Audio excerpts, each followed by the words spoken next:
നമസ്കാരം. എഡിറ്റേഴ്സ് അവറിലേക്ക് സ്വാഗതം. ലോക്ക്ഡൌൺ നീട്ടുന്ന കാര്യത്തിൽ അവസാന ദിവസങ്ങളിലെ തീരുമാനം ഉണ്ടാകൂ എന്ന് മുഖ്യമന്ത്രി പിണറായി വിജയൻ വാർത്താ സമ്മേളനത്തിൽ ആണ് മുഖ്യമന്ത്രി കാര്യം അറിയിച്ചത്. ഈ രോഗവ്യാപനം വലിയ തോതിൽ നടക്കുന്നു. അപ്പോൾ നമ്മുടെ നാടിന് എല്ലാവർക്കും അത് ബോധ്യമുണ്ട്. അതുകൊണ്ടാണ് ഇത്ര വലിയ സഹകരണം ഈ ലോക്ക്ഡൌൺ കാര്യത്തിൽ ഉണ്ടായിട്ടുള്ളത്. ലോക്ക്ഡൌണിൻ്റെ അത്രയും സാങ്കേതികമായി എത്ര ദിനങ്ങളാണോ വേണ്ടത് ആ ദിനങ്ങൾ കൂടി കടന്നതിന് ശേഷമേ ആ പരിശോധന നമുക്ക് നടത്താൻ പറ്റൂ. ഏതായാലും ഫലമില്ല എന്ന് പറയാൻ പറ്റില്ല, നല്ല രീതിയിൽ തന്നെ ഫലമുണ്ട് എന്ന് തന്നെയാണ് സർക്കാർ വിലയിരുത്തുന്നത്. ഏതായാലും നമ്മൾ ഇപ്പോൾ ലോക്ക്ഡൌണിലാണ്. ഇനി ലോക്ക്ഡൌൺ നീട്ടുന്നൊരു ഘട്ടം വരുന്നുണ്ടെങ്കിൽ അതിന് പ്രത്യേക ഒരുക്കങ്ങളുടെ ആവശ്യമില്ല എന്നർത്ഥം. അതുകൊണ്ട് തന്നെ പ്രത്യേകമായൊരു ഒരുക്കത്തിന് കുറച്ച് ദിവസങ്ങൾ മാറ്റിവെക്കേണ്ട കാര്യമില്ല. അപ്പം അതുമായി ബന്ധപ്പെട്ട് അവസാന ഘട്ടത്തിൽ അതിൻ്റെ വിലയിരുത്തൽ നടത്തി എന്താണോ തീരുമാനം ആ തീരുമാനം അറിയിക്കുക. മുഖ്യമന്ത്രിയുടെ വാർത്താ സമ്മേളനം. ഇപ്പോൾ നമ്മോടൊപ്പം ആദ്യം ഡോക്ടർ അഷീൽ, ഡോക്ടർ മനുരാജ്, വിവിധ അതിഥികൾ ചേരും നമ്മോടൊപ്പം. ആദ്യം ഡോക്ടർ അഷീൽ, ഇന്ന് 95 മരണമാണ്. 6000 പേരിലേക്ക്, അതായത് 6000-ലധികം മരണത്തിലേക്ക് എത്തിയിരിക്കുന്നു. ഏറ്റവും ഉയർന്ന പ്രതിദിന കോവിഡ് ബാധിതരുടെ കണക്കും ഇന്നാണ്. എന്തുകൊണ്ടാണ് മരണം ഉയരുന്നത് ഡോക്ടർ അഷീൽ? നമ്മൾ മനസ്സിലാക്കേണ്ടത് വെച്ചാൽ കേസുകൾ കൂടുന്ന സമയത്ത് സ്വാഭാവികമായിട്ടും മരണങ്ങളും കൂടുന്നുള്ള, നമുക്ക് തൊട്ടടുത്ത സംസ്ഥാനങ്ങളൊക്കെ 500 മരണത്തിൽ കൂടുതൽ വരുന്നൊരു സാഹചര്യം ഉണ്ടാവുമെന്ന് വെച്ചാൽ നമ്മൾ മനസ്സിലാക്കേണ്ടത് ഒരു 0.4% മരണമാണ് കേരളത്തിൽ മുമ്പത്തേതിൽ CFR കേസ് ഫെറ്റാലിറ്റി റേറ്റ് ഉണ്ടായിരുന്നത് 0.4%. അപ്പം ആ 0.4% എന്ന് പറയുന്നത് അത് 100-ൽ 0.4 അത് 1000-ലാകുമ്പോൾ 4 അത് 10,000-ലാകുമ്പോൾ 40 അത് 20,000-ലാകുമ്പോൾ 80. നമ്മൾ ഓർക്കേണ്ടതെന്ന് വെച്ചാൽ നമ്മൾ മരണനിരക്കിപ്പോൾ കുറച്ചാൽ പോലും എത്ര 0.2% ആണെങ്കിൽ പോലും നമ്മൾ ഓർക്കുക, ഒരു small percent of a big number is a big number. അതുകൊണ്ട് തന്നെയാണ് നമ്മൾ പറയുന്നത് നിരന്തരമായ രോഗവ്യാപനത്തിന് വേഗത കുറക്കുക എന്നുള്ളതാണ് മരണങ്ങൾ കുറയ്ക്കാനുള്ള ഏറ്റവും പ്രായോഗികമായിട്ടുള്ള നടപടി. അപ്പൊ അതിലേക്ക് തന്നെ നമ്മൾ ഫോക്കസ് ചെയ്യണം. കാരണം എത്രത്തോളം ആരോഗ്യ സംവിധാനങ്ങൾ വർദ്ധിപ്പിച്ചാലും എത്രത്തോളം സൗകര്യങ്ങൾ നമ്മൾ വർദ്ധിപ്പിച്ചാലും ഏറ്റവും കുറവ് മരണനിരക്ക് ഉണ്ടായാൽ പോലും ആ മരണനിരക്ക് സ്മോൾ പെർസെന്റ് ആണെങ്കിൽ അത് വളരെ വലിയ നമ്പറിന്റെ ആണെങ്കിൽ അത് വലിയ നമ്പർ തന്നെ ആയിരിക്കും. നമ്മളിപ്പോൾ കാണുന്ന വെച്ചാൽ ഇപ്പോഴുണ്ടാവുന്ന മരണങ്ങൾ പറഞ്ഞാൽ അത് റിഫ്ലക്ട് ചെയ്യുന്ന കുറച്ച് ഒരു 2-3 ആഴ്ച മുമ്പുള്ള കേസുകളാണ്. അപ്പോൾ നമ്മളിപ്പം നോക്കിക്കഴിഞ്ഞാൽ ഇപ്പം നമുക്ക് മെയ് 6-ാം തീയതി ഏകദേശം 42,000-ഓളം കേസുകൾ വരുന്നത്. ഇതിന് മുമ്പത്തെ ഏറ്റവും കൂടുതൽ ഹയർ ഇന്നുണ്ടായിരുന്നത് 42,000 കേസിന്റെ മെയ് 6-നോടനുബന്ധിച്ചാണ്. അപ്പോൾ അതിന് കാരണമായിട്ടുള്ള സമ്പർക്കമുണ്ടായ രോഗലക്ഷണമൊക്കെ തുടങ്ങിയത് ഏകദേശം ഒരാഴ്ച മുമ്പായിരിക്കും, അതിന്റെ ഒരാഴ്ച മുമ്പായിരിക്കും. അപ്പോൾ അത് റിഫ്ലക്ട് ചെയ്യുന്ന സമയം കൂടിയാണ്. ഇപ്പോൾ സ്വാഭാവികമായിട്ട് നമ്മൾ കാണേണ്ട വെച്ചാൽ മരണം ഇനിയും കൂടാൻ തന്നെയാണ് ചാൻസ്. അത് ആദ്യം മനസ്സിലാക്കുക. വലിയ രീതിയിൽ കേസുകൾ വർദ്ധിക്കുന്ന ഒരു സാഹചര്യമാണുള്ളത്. തീർച്ചയായിട്ടും മരണങ്ങൾ അതോടൊപ്പം തന്നെ വർദ്ധിക്കും. എത്ര ചെറിയ ശതമാനമാണെങ്കിലും ആ ശതമാനം വലിയ നമ്പറിനാകുമ്പോൾ തീർച്ചയായിട്ടും അത് റിഫ്ലക്ട് ചെയ്യുന്നതാണ്. 45 വയസ്സിൽ താഴെയുള്ളവരുടെ മരണം കൂടുന്നു. 20 മുതൽ 45 വരെ ഉള്ളവരുടെ മരണത്തിൻ്റെ കണക്കെടുത്താൽ ഈ സമീപ ദിവസങ്ങളിൽ അത് കൂടുതലാണ്. 20 വയസ്സുകളൊക്കെയുള്ള 20 ചില്ലറ വയസ്സുകൾക്കുള്ള ആളുകൾ മരിക്കുന്നു എന്നുള്ളതാണ്. അത് ഈ 65 വയസ്സുകാർ 2 ഡോസ് എടുത്തത് കൊണ്ടും ഒരു ആവറേജ് നോക്കിയാൽ 45-കാർ സിംഗിൾ ഡോസ് എടുത്തത് കൊണ്ടുമാണോ, അതോ ഈ വകഭേദം യങ്സ്റ്റേഴ്സിനെ കൂടുതലായി പിടിക്കുന്നുണ്ടോ? അതിന് ശരിക്കും പറഞ്ഞാൽ വകഭേദം യങ്സ്റ്റേഴ്സിനെ പിടിക്കുന്നു എന്നുള്ളതിന് വ്യക്തമായ പഠനങ്ങൾ ഇതുവരെ വന്നായിട്ടില്ല. പക്ഷെ കൂടുതൽ പറയപ്പെടുന്ന കാര്യം എന്ന് വെച്ചാൽ രോഗവ്യാപനം വല്ലാതെ കൂടുന്ന സാഹചര്യത്തിൽ യങ്സ്റ്റേഴ്സിന് കൂടുതലായിട്ട് രോഗവ്യാപനം ഉണ്ടാകുന്നുണ്ട്. അതേസമയം വയോജനങ്ങളുടെ കാര്യത്ത് പറയുകയാണെങ്കിൽ 60 വയസ്സിന് മുകളിലുള്ളവരാണെങ്കിൽ ഇപ്പോൾ കേരളത്തെ സംബന്ധിച്ച് നോക്കുകയാണെങ്കിൽ ഏകദേശം നമ്മുടെ ടാർഗറ്റ് പോപ്പുലേഷന്റെ ഏകദേശം 60-70% ഓൾറെഡി 60 വയസ്സിന് മുകളിലുള്ളവർ വാക്സിനേറ്റ് ചെയ്യപ്പെട്ടു. അതിൽ കുറേ പേര് 2 ഡോസ്, പക്ഷെ ബഹുഭൂരിപക്ഷം ആളുകൾ ഒരു ഡോസ് എടുത്താൽ പോലും ചെറിയ രീതിയിലുള്ള സംരക്ഷണം ലഭിക്കുന്നു എന്നുള്ളതാണ്. ഇനി രണ്ടാമത്തെ ഈ കാറ്റഗറി, അതായത് 45 വയസ്സിന് മുകളിലുള്ളവർ അവരിൽ ഗുരുതരമായ രോഗാവസ്ഥയുള്ളവർ ആദ്യം വാക്സിനേറ്റ് ചെയ്തു, പിന്നെ 45 വയസ്സുള്ള മറ്റുള്ള വാക്സിനേറ്റ് ചെയ്തു. നമ്മൾ നോക്കേണ്ട കേരളത്തിലെ മൊത്തം കഴിഞ്ഞ വേവിനകത്ത് മരണം ഉണ്ടായത് 95% മരണം ഉണ്ടായിരിക്കും 45 വയസ്സിന് മുകളിലുള്ളവരാണ്. അപ്പൊ നമ്മൾ ഈ ഒരു ഏജ് ഷിഫ്റ്റ് ഉണ്ടാവുന്നത് ഒരുപക്ഷെ ഈ 45 വയസ്സിന് മുകളിലുള്ളവർ വാക്സിനേറ്റ് ചെയ്യപ്പെടുകയോ അല്ലെങ്കിൽ 60 വയസ്സിന് മുകളിലുള്ളവർ കുറെ ആളുകൾ വാക്സിനേറ്റ് ചെയ്യപ്പെടുകയോ ചെയ്യുന്ന സമയത്താണ് ഈ ഷിഫ്റ്റ് ഉണ്ടാവാൻ ചാൻസ്. അതോടൊപ്പം തന്നെ പറയുന്നത് ഈ വൈറസിന്റെ മ്യൂട്ടേഷൻ ഒരു സ്വഭാവത്തിലുള്ള മാറ്റം ഉണ്ടായിട്ടുണ്ടെന്ന് പറയുന്നുണ്ട്. പക്ഷെ അത് സംബന്ധിച്ചൊക്കെ കൂടുതൽ പഠനങ്ങൾ ഇനി വരാനുണ്ട്. പക്ഷെ ഒബ്വിയസ് ആയിട്ടുള്ള കാര്യം ഈ ഒരു എപ്പിഡെമോളജിക്കൽ ഒരു ഡെമോഗ്രഫിക് ഷിഫ്റ്റ് ഉണ്ടാവുന്നത് ഈ ഒരു കാര്യം കൊണ്ടായിരിക്കണം എന്നുള്ളതാണ്. ഈ B.1.617 എന്ന വകഭേദം ആഗോള ആശങ്ക എന്ന് WHO അഭിപ്രായപ്പെട്ടിട്ടുണ്ട്. തീവ്രവ്യാപനം മാത്രമല്ല, ഫെറ്റാലിറ്റി റേറ്റ് കൂടുതലാണ് എന്നല്ലേ നിലവിലെ മരണനിരക്ക് കാണിക്കുന്നത് ഡോക്ടർ അഷീൽ? എന്ന് പറയാം, fatality rate, case fatality rate കൂടുതലാണെന്ന് പറയാൻ വേണ്ടിയിട്ടുള്ള എവിഡൻസ് ഉണ്ടോ സംശയമാണ്. അതേസമയം രണ്ട് കാര്യങ്ങളാണ് ഈ B1617 ആട്രിബ്യൂട്ട് ചെയ്യുന്നത്. ഒന്ന്, നമ്മൾ ഇൻഫെക്ടിവിറ്റി കൂട്ടുന്നതും രണ്ടാമത് ഇമ്മ്യൂൺ എസ്കേപ്പ്, അതായത് വാക്സിനുകളെ മറികടക്കാനുള്ള കപ്പാസിറ്റി അത് ഒരു പരിധിവരെ ഉണ്ടെന്നുള്ളതാണ്. നമ്മൾ എപ്പോഴും ഒരു വേരിയന്റ് ഓഫ് കൺസേൺ എന്ന് പറയുമ്പോൾ ഈ WHO ഒരു തരംതിരിക്കൽ രീതി അതാണ്. അതായത് ഒരു വൈറസുകൾ ഇഷ്ടംപോലെ മ്യൂട്ടേഷൻസ് ഉണ്ടാവും. ഈ മ്യൂട്ടേഷൻസ് ചിലപ്പോൾ അതിന്റെ സ്ട്രക്ചറിൽ മാറ്റം ഉണ്ടാക്കാം, അതിനെ വേരിയന്റ് എന്ന് വിളിക്കും. ആ വേരിയന്റിന് നമ്മൾ variant under investigation, variant of concern എന്ന് പറയും. ആദ്യം അത് വേരിയന്റ് അണ്ടർ ഇൻവെസ്റ്റിഗേഷൻ ആയിരിക്കും, പിന്നെ വേരിയന്റ് ഓഫ് കൺസേൺ ഉള്ള വേരിയന്റ് ആണെങ്കിൽ ആ വേരിയന്റിന് റിസ്ക് അസസ്മെന്റ് നടത്തുമ്പോൾ ആ റിസ്കിൽ അസസ്മെന്റ് നടത്തുന്ന 3 കൂട്ടുന്നുണ്ടോ, രണ്ടാമത് അത് മരണനിരക്ക് കൂട്ടുന്നുണ്ടോ അല്ലെങ്കിൽ മരണം കൂട്ടുന്നുണ്ടോ, മൂന്നാമത് അത് മരണനിരക്കും അതോടൊപ്പം തന്നെ സിവിയറിറ്റി ഓഫ് ഡിസീസ് കൂട്ടുന്നുണ്ടോ, മൂന്നാമത്തത് അത് ഈ ഇമ്മ്യൂൺ എസ്കേപ്പ് ഉണ്ടോ എന്നുള്ളത്. അപ്പൊ ഇതുവരെ കണ്ട അനുസരിച്ചിട്ട് വെച്ചാൽ ഇൻഫെക്ടിവിറ്റി, ഈ പറഞ്ഞിരിക്കുന്ന വേരിയന്റ് ഓഫ് കൺസേൺ എന്ന് പറയപ്പെടുന്ന ഒരുവിധം എല്ലാറ്റിനും ഇൻഫെക്ടിവിറ്റി വളരെ കാര്യമായിട്ട് കൂട്ടുന്നുണ്ട്. മരണനിരക്ക് എന്ന് പറയുമ്പോൾ ഞാൻ നേരത്തെ പറഞ്ഞ പോലെ മരണനിരക്ക് എന്ന് പറയുന്ന സമയത്ത് കേസ് ഫെറ്റാലിറ്റി റേറ്റ് ആയിരിക്കില്ല കൂട്ടുന്നത്, പക്ഷെ ചെറിയ ശതമാനം മരണമാണെങ്കിലും അത് വലിയ എണ്ണത്തിലാവുന്ന സമയത്ത് വലിയ മരണങ്ങളായിട്ട് കാണുമെന്നുള്ളതാണ്. അപ്പോൾ മരണനിരക്കിനേക്കാളും മരണത്തിന് എണ്ണം കൂട്ടുകയാണ് ചെയ്യുന്നതെന്നുള്ള. മൂന്നാമത്തത് ഇമ്മ്യൂൺ എസ്കേപ്പ്, അതായത് വാക്സിനേഷനെ മറികടക്കാനുള്ള കപ്പാസിറ്റി അത് B1617 കൂടുതൽ ആണെന്നുള്ളതാണ് പറയുന്നത്. അപ്പം അതാണ് ഇപ്പോൾ ഒരു കൺസേൺ ആയിട്ട്, പ്രധാനപ്പെട്ട കൺസേൺ ആ ഒരു ആസ്പെക്റ്റിലാണ് കൂടുതലായിട്ടുള്ളത്. ഡോക്ടർ അഷീൽ, ഇനി ഇന്നത്തെ വിഷയത്തിലേക്ക് വന്നാൽ ലോക്ക്ഡൌൺ 4-ാം ദിവസം പിന്നിടുമ്പോഴും ഏറ്റവും വലിയ പ്രതിദിന കണക്കാണ് വരുന്നത്. മുഖ്യമന്ത്രി അത് വിശദീകരിക്കുന്നുമുണ്ട്. ലോക്ക്ഡൌണിന്റെ ഗുണഫലം കിട്ടാനായിട്ടില്ല, അതിൻ്റെതായിട്ടുള്ള സാങ്കേതികമായ സമയമെടുക്കുമെന്ന്. സ്വാഭാവികമായും ഒരാഴ്ചയെങ്കിലും പിന്നിട്ടാൽ മാത്രമേ അതിൻ്റെ ഗുണഫലം ലഭിക്കൂ. പക്ഷേ ഇന്ന് ICMR വ്യക്തമാക്കിയിട്ടുണ്ട് 10% മുകളിൽ ടെസ്റ്റ് പോസിറ്റിവിറ്റി റേറ്റ് ഉള്ള ഇടങ്ങളിലെല്ലാം തന്നെയും അടച്ചിടണമെന്ന്. അവർ പറയുന്നത് 3 മുതൽ 4 ആഴ്ച വരെ അടച്ചിടണം, ഏതാണ്ട് 1 മാസം വരെ അടച്ചിടണം എന്നാണ്. മഹാരാഷ്ട്ര തീരുമാനം എടുത്തു കഴിഞ്ഞു, ഈ മാസം 31 വരെ ലോക്ക്ഡൗൺ നീട്ടാൻ. അപ്പോൾ കേരളത്തിൽ ലോക്ക്ഡൗൺ നീട്ടേണ്ടി വരില്ലേ?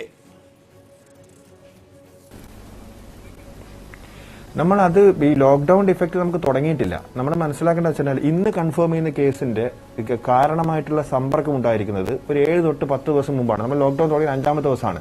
അപ്പൊ ഇന്നുണ്ടാവുന്ന ഈ കേസുകളുടെ ഇന്ന് കൺഫേം ചെയ്യുന്ന കേസുകൾക്ക് ഒന്നെങ്കിൽ അത് 7 ദിവസം ആന്റിജൻ ടെസ്റ്റ് വെച്ചാണ് ഇത് കൺഫേം ചെയ്തെങ്കിൽ മിനിമം 7 ദിവസം മുമ്പുള്ള സമ്പർക്കവും, ഇപ്പൊ RT-PCR വെച്ചാണ് നോക്കുന്നുണ്ടെങ്കിൽ ഏകദേശം, അതായത് റിസൾട്ട് വരേണ്ട കാര്യം കൊണ്ട് നോക്കുകയാണെങ്കിൽ ഏകദേശം 8 തൊട്ട് 10 ദിവസം വരെയുള്ള സമയത്തിന്റെ ഇടയിലാണ് അവർക്ക് സമ്പർക്കം. അതായത് ഈ സമ്പർക്കം ഉണ്ടായത് ഇതിന് മുമ്പാണ്. നമ്മൾ ഇതിൽ ലോക്ക്ഡൌണിൽ ചെയ്യുന്നത് സമ്പർക്കം കുറക്കുക എന്നുള്ള കാര്യമാണ്. അപ്പൊ അതുകൊണ്ട് ലോക്ക്ഡൌണിന്റെ ഇടയിലുള്ള സമ്പർക്കം കുറഞ്ഞിട്ടുണ്ട്, തീർച്ചയായും സമ്പർക്കം കുറഞ്ഞിട്ടുണ്ട്. അത് റിഫ്ലക്ട് ചെയ്യപ്പോഴാണ് ഒരാഴ്ച ലോക്ക്ഡൌൺ കഴിഞ്ഞിട്ട് മിനിമം ഒരാഴ്ചക്ക് ശേഷം മാത്രമേ, ലോക്ക്ഡൌൺ തുടങ്ങിയിട്ട് മിനിമം ഒരാഴ്ച കഴിഞ്ഞ ശേഷം മാത്രമേ 1ാമത്തെ ദിവസം സമ്പർക്കം കുറഞ്ഞ റിസൾട്ട് ഉണ്ടാവുള്ളൂ. അപ്പൊ നമ്മൾ നോക്കേണ്ട അങ്ങനെയാണ്. തീർച്ചയായിട്ടും ലോക്ക്ഡൌണുകളുടെ എഫക്ട് ലോകത്തെല്ലായിടത്തും പരീക്ഷിച്ച് കൃത്യമായ എഫക്ട് അതിനുണ്ട്. പക്ഷെ ആ എഫക്ട് റിഫ്ലക്ട് ചെയ്യണമെങ്കിൽ നമുക്ക് ഒരാഴ്ചയെങ്കിലും, 1ാമത്തെ ദിവസം സമ്പർക്കം കുറഞ്ഞെങ്കിൽ റിഫ്ലക്ട് ചെയ്യണമെങ്കിൽ മിനിമം ഒരാഴ്ച എടുക്കും. അപ്പൊ അങ്ങനെ ഓരോന്ന് വെച്ച് നോക്കുന്ന സമയത്ത് നമ്മൾ ഏകദേശം 2 ആഴ്ച കഴിയുമ്പോൾ മാത്രമേ കൃത്യമായിട്ട് അതിന്റെ ഒരു സ്റ്റെബിലൈസേഷനോ റിഫ്ലക്ഷനോ വരത്തുള്ളൂ. ശരി, ഡോക്ടർ അഷീൽ, ഞാൻ താങ്കളിലേക്ക്. ഡോക്ടർ മനുരാജ്, ഒന്ന് മരണനിരക്ക് കൂടുന്നത് സ്വാഭാവികമാണ്. ഡോക്ടർ അഷീൽ പറഞ്ഞതുപോലെ കേസ് കൂടുന്നുണ്ടല്ലോ, അപ്പോൾ അതിൻ്റെ അടിസ്ഥാനത്തിൽ മരണനിരക്കും കൂടും. പക്ഷെ ചെറുപ്പക്കാരുടെ മരണനിരക്കിൽ ആശങ്കയുണ്ടോ? 1. 2, ഇപ്പോൾ ICMRന്റെ ഒക്കെ സൂചനകൾ അനുസരിച്ച് കേരളത്തിന് മാറി നിൽക്കാൻ കഴിയുമോ ലോക്ക്ഡൗൺ നീട്ടുന്ന കാര്യത്തിൽ? ആദ്യത്തെ ചോദ്യം പ്രായത്തിൻ്റെ. നികേഷ്, ശരിക്കും പറഞ്ഞാൽ ചെറുപ്പക്കാരുടെ ഒരു മരണനിരക്ക് എന്ന് പറയുന്നത് ഇന്ത്യ ഒട്ടുകെടുത്തു കഴിഞ്ഞാൽ 88% പേരും മരിക്കുന്നത് 45 വയസ്സിന് മേലെയാണ്. അതായത് 100 മരണത്തിൽ 88ഉം എബോവ് 45 ഇയേഴ്സാണ്. അപ്പോൾ ബാക്കിയുള്ള 12% മരണമാണ് ഈ 45 വയസ്സ് നമ്മൾ പറയുന്ന ചെറുപ്പക്കാരും ആ പ്രായത്തിലുള്ള. അതിൽ കാര്യമായ ഒരു വ്യതിയാനം നടന്നിട്ടില്ല. ഇതിനകത്ത് ചെറിയ തോതിലുള്ള ഷിഫ്റ്റുകൾ, 1-2% ഷിഫ്റ്റുകൾ നടന്നിട്ടുണ്ട്.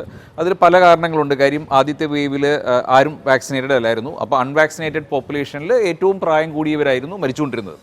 അപ്പോൾ വാക്സിനേഷൻ വരുന്നതനുസരിച്ച് അവർ ഡിനോമിനേറ്ററിൽ നിന്ന് മാറുകയാണ്. മനസ്സിലായില്ല? അപ്പം ഈ അണുബാധ ഉണ്ടാകുന്നവരുടെ ഒരു ഷിഫ്റ്റ് ഇങ്ങോട്ട് വരുന്നതനുസരിച്ച് 1-2% പോയിന്റ് ഇവിടെ കൂടിയിട്ടാണ്. ഒരു പ്രൊപ്പോർഷനേറ്റ് മോർട്ടാലിറ്റി, അതായത് ആകെയുള്ള ശതമാനത്തിൽ പ്രായം കുറഞ്ഞവരുടെ ശതമാനം 1-2% കൂടിയിട്ടുണ്ടാവും. പക്ഷെ ആരും ശ്രദ്ധിക്കാതെ പോയ ഒരു കാര്യം എന്ന് പറഞ്ഞാൽ ആദ്യത്തെ വേവും 2ാമത്തെ വേവും തമ്മിൽ സ്ത്രീകളിൽ പ്രകടമായ വ്യത്യാസമുണ്ട്. ആകെയുള്ള ഇൻഫെക്ഷനിൽ 60% ആണുങ്ങളും 40% സ്ത്രീകളുമാണ് പൊതുവെ നിൽക്കുന്നത്. 27% ഡെത്തുകൾ സ്ത്രീകളിലുണ്ടായിരുന്നത് 32%-ലേക്ക് ഉയർന്നു. സത്യം പറഞ്ഞാൽ കൃത്യമായ ഒരു ഡെമോഗ്രാഫിക് ഷിഫ്റ്റ് നമ്മൾ കണ്ടേക്കുന്നത് ഈ സ്ത്രീകൾ കൂടുതൽ മോർട്ടാലിറ്റിയിലേക്ക് പയ്യെ നീങ്ങിക്കൊണ്ടിരിക്കുന്നുള്ളതാണ്. കഴിഞ്ഞ തവണ സ്ത്രീകളുടെ മോർട്ടാലിറ്റി റേറ്റ് വളരെ കുറവായിരുന്നു. അതെ, അതിൽ നിന്നും ഒരു വ്യക്തമായ ഷിഫ്റ്റ് ഓൾ ഇന്ത്യ ലെവലിൽ കണ്ടു തുടങ്ങിയിട്ടുണ്ട്. കേരളത്തിൻ്റെ പ്രത്യേക കണക്കുകൾ എനിക്ക് വ്യക്തമായിട്ട് അറിയില്ലെങ്കിലും 27-ൽ നിന്ന് 32-ലേക്ക് മൂവ് ചെയ്യുക എന്ന് പറഞ്ഞാൽ സ്ത്രീകൾക്ക് സാമാന്യ ഒരു പ്രൊട്ടക്ഷൻ ഉണ്ട് എന്ന് നമ്മൾ വിചാരിച്ചിരുന്നത് ഇല്ല എന്ന രീതിയിലേക്ക് കാര്യങ്ങൾ നീങ്ങും. ചെറുപ്പക്കാരിലെ അത്ര കൺസേൺ ഒന്നുമില്ല, പക്ഷേ പ്രതീക്ഷിക്കുന്ന 2-3% വ്യത്യാസം വന്നിട്ടുണ്ട്. അത് ഒന്നാമത്തെ കാര്യം. രണ്ടാമത്തെ ചോദ്യം നികേഷ് ചോദിച്ചത് ലോക്ക്ഡൗൺ കേരളം വൈകിയാണ് ചെയ്തത്. അതിൽ യാതൊരു സംശയമില്ല. ഒരു 10 ദിവസം മുമ്പേ ചെയ്യേണ്ട ലോക്ക്ഡൗൺ നമ്മൾ വൈകിയ ചെയ്തത്. അപ്പോൾ ഈ ലോക്ക്ഡൗണിൻ്റെ ടൈമിങ്ങിൽ വളരെ ഇമ്പോർട്ടൻസ് ഉണ്ട്. നമുക്ക് നിയന്ത്രിക്കാൻ പറ്റുന്ന സമയത്ത് നമ്മൾ ആ ടാപ്പ് അടയ്ക്കണം. അപ്പം നമ്മൾ അത് അടയ്ക്കാൻ വൈകിക്കഴിഞ്ഞാൽ അതിൻ്റെ എഫിക്കസിയും കുറയും. ഇപ്പോൾ ഈ ലേറ്റായ 10 ദിവസത്തിൻ്റെ ഫൈൻ ഉൾപ്പെടെയാണ് നമുക്ക് കിട്ടുന്നത്. അപ്പോൾ തീർച്ചയായിട്ടും ഈ 9 ദിവസത്തെ ലോക്ക്ഡൗൺ കൊണ്ട് ഒരു കാര്യവും നമുക്ക് കൃത്യമായിട്ട് നേടാൻ പറ്റില്ല. വീണ്ടും ഒരാഴ്ച മുതൽ 10 ദിവസം വരെ ഒരു പക്ഷേ ഒരു നാഷണൽ പോളിസി വന്നാൽ TPR ഇപ്പോൾ ICMR പറയുന്ന 10% ഭയങ്കരമായ ഒരു ഇതാണ്.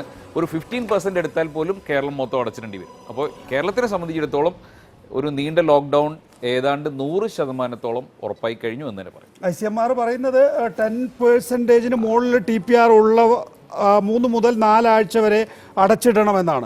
അതൊരു ഒരു നീജർക്ക് റിയാക്ഷൻ എന്ന് പറയുന്നത്. അങ്ങനെയാണെങ്കിൽ 718 ജില്ലകളിൽ 4-ൽ 3 ജില്ലകളും ഈ പറയുന്ന 10%. അപ്പോൾ നാഷണൽ അതെ, ICMR ഇരിക്കുന്ന ഡൽഹിയിൽ 30% TPR വരുന്നത് ഇവർ തന്നെ കണ്ടുകൊണ്ടിരിക്കുക.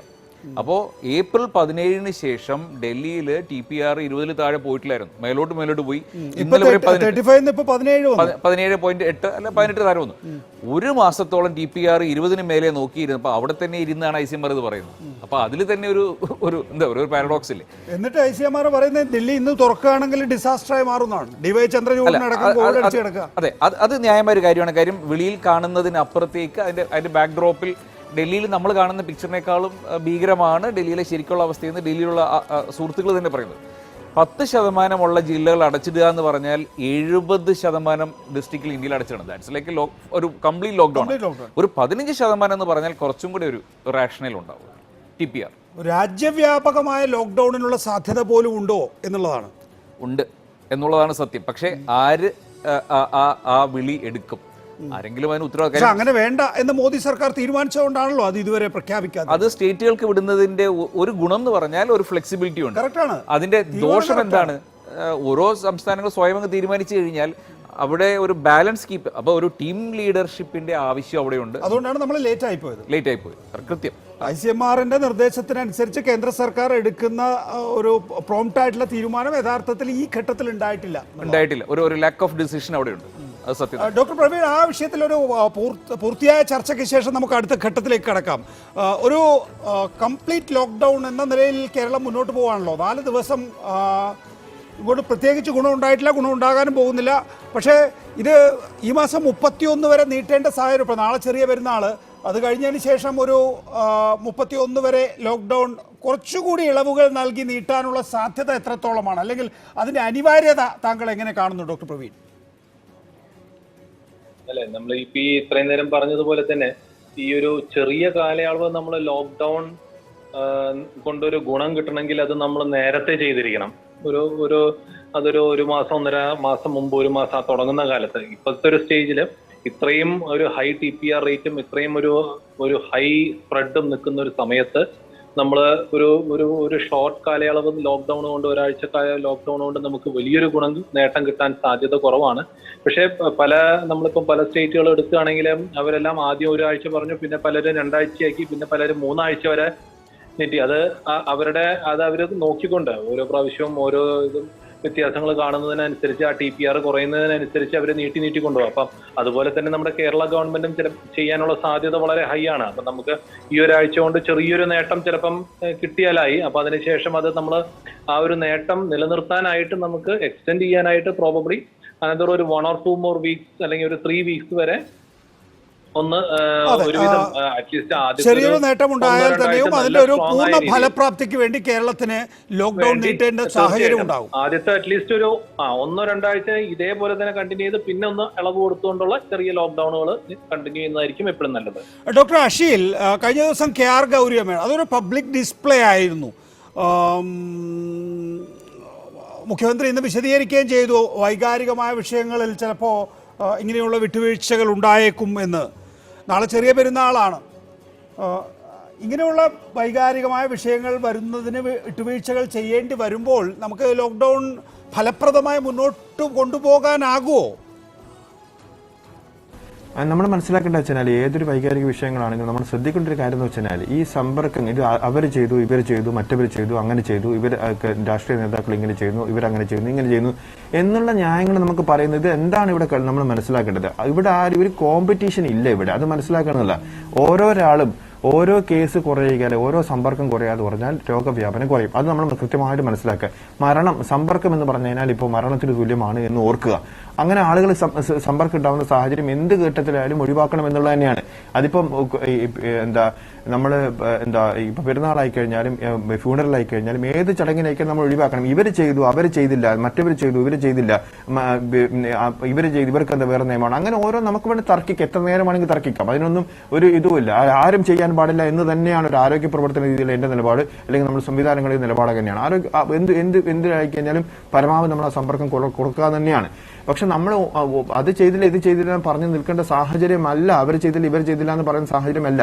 അതും അറ്റ്ലീസ്റ്റ് അത് മനസ്സിലാക്കണം. കാരണം വെച്ചാൽ ഇത് എപ്പോഴും ഞാനിപ്പോൾ ഒരു കാര്യം ഇത് പറയുന്ന സമയം നിരന്തരമായി താഴെ വരുന്ന ട്രോളുകൾ ഇതാണ്, ഇത് അവർക്ക് ബാധകമില്ല, ഇവർക്ക് ബാധകമില്ലേ, എല്ലാം എല്ലാവർക്കും പറയേണ്ട വേദികളിലാണ് നമ്മളിത് പറയാൻ വേണ്ടി സാധിക്കുക. പറയേണ്ട വേദികൾ അത് പറയുന്നുണ്ട്. അതേസമയത്ത് നമ്മൾ മനസ്സിലാക്കേണ്ടത് രോഗവ്യാപനത്തിന്റെ വേഗത കുറക്കാൻ ഓരോരാളും നോക്കണം. എന്തിനാണ് ഞാൻ ഇത് ചെയ്യുന്നത്, എന്തിനാണ് ഞാൻ സമ്പർക്കം കുറക്കുന്നത്?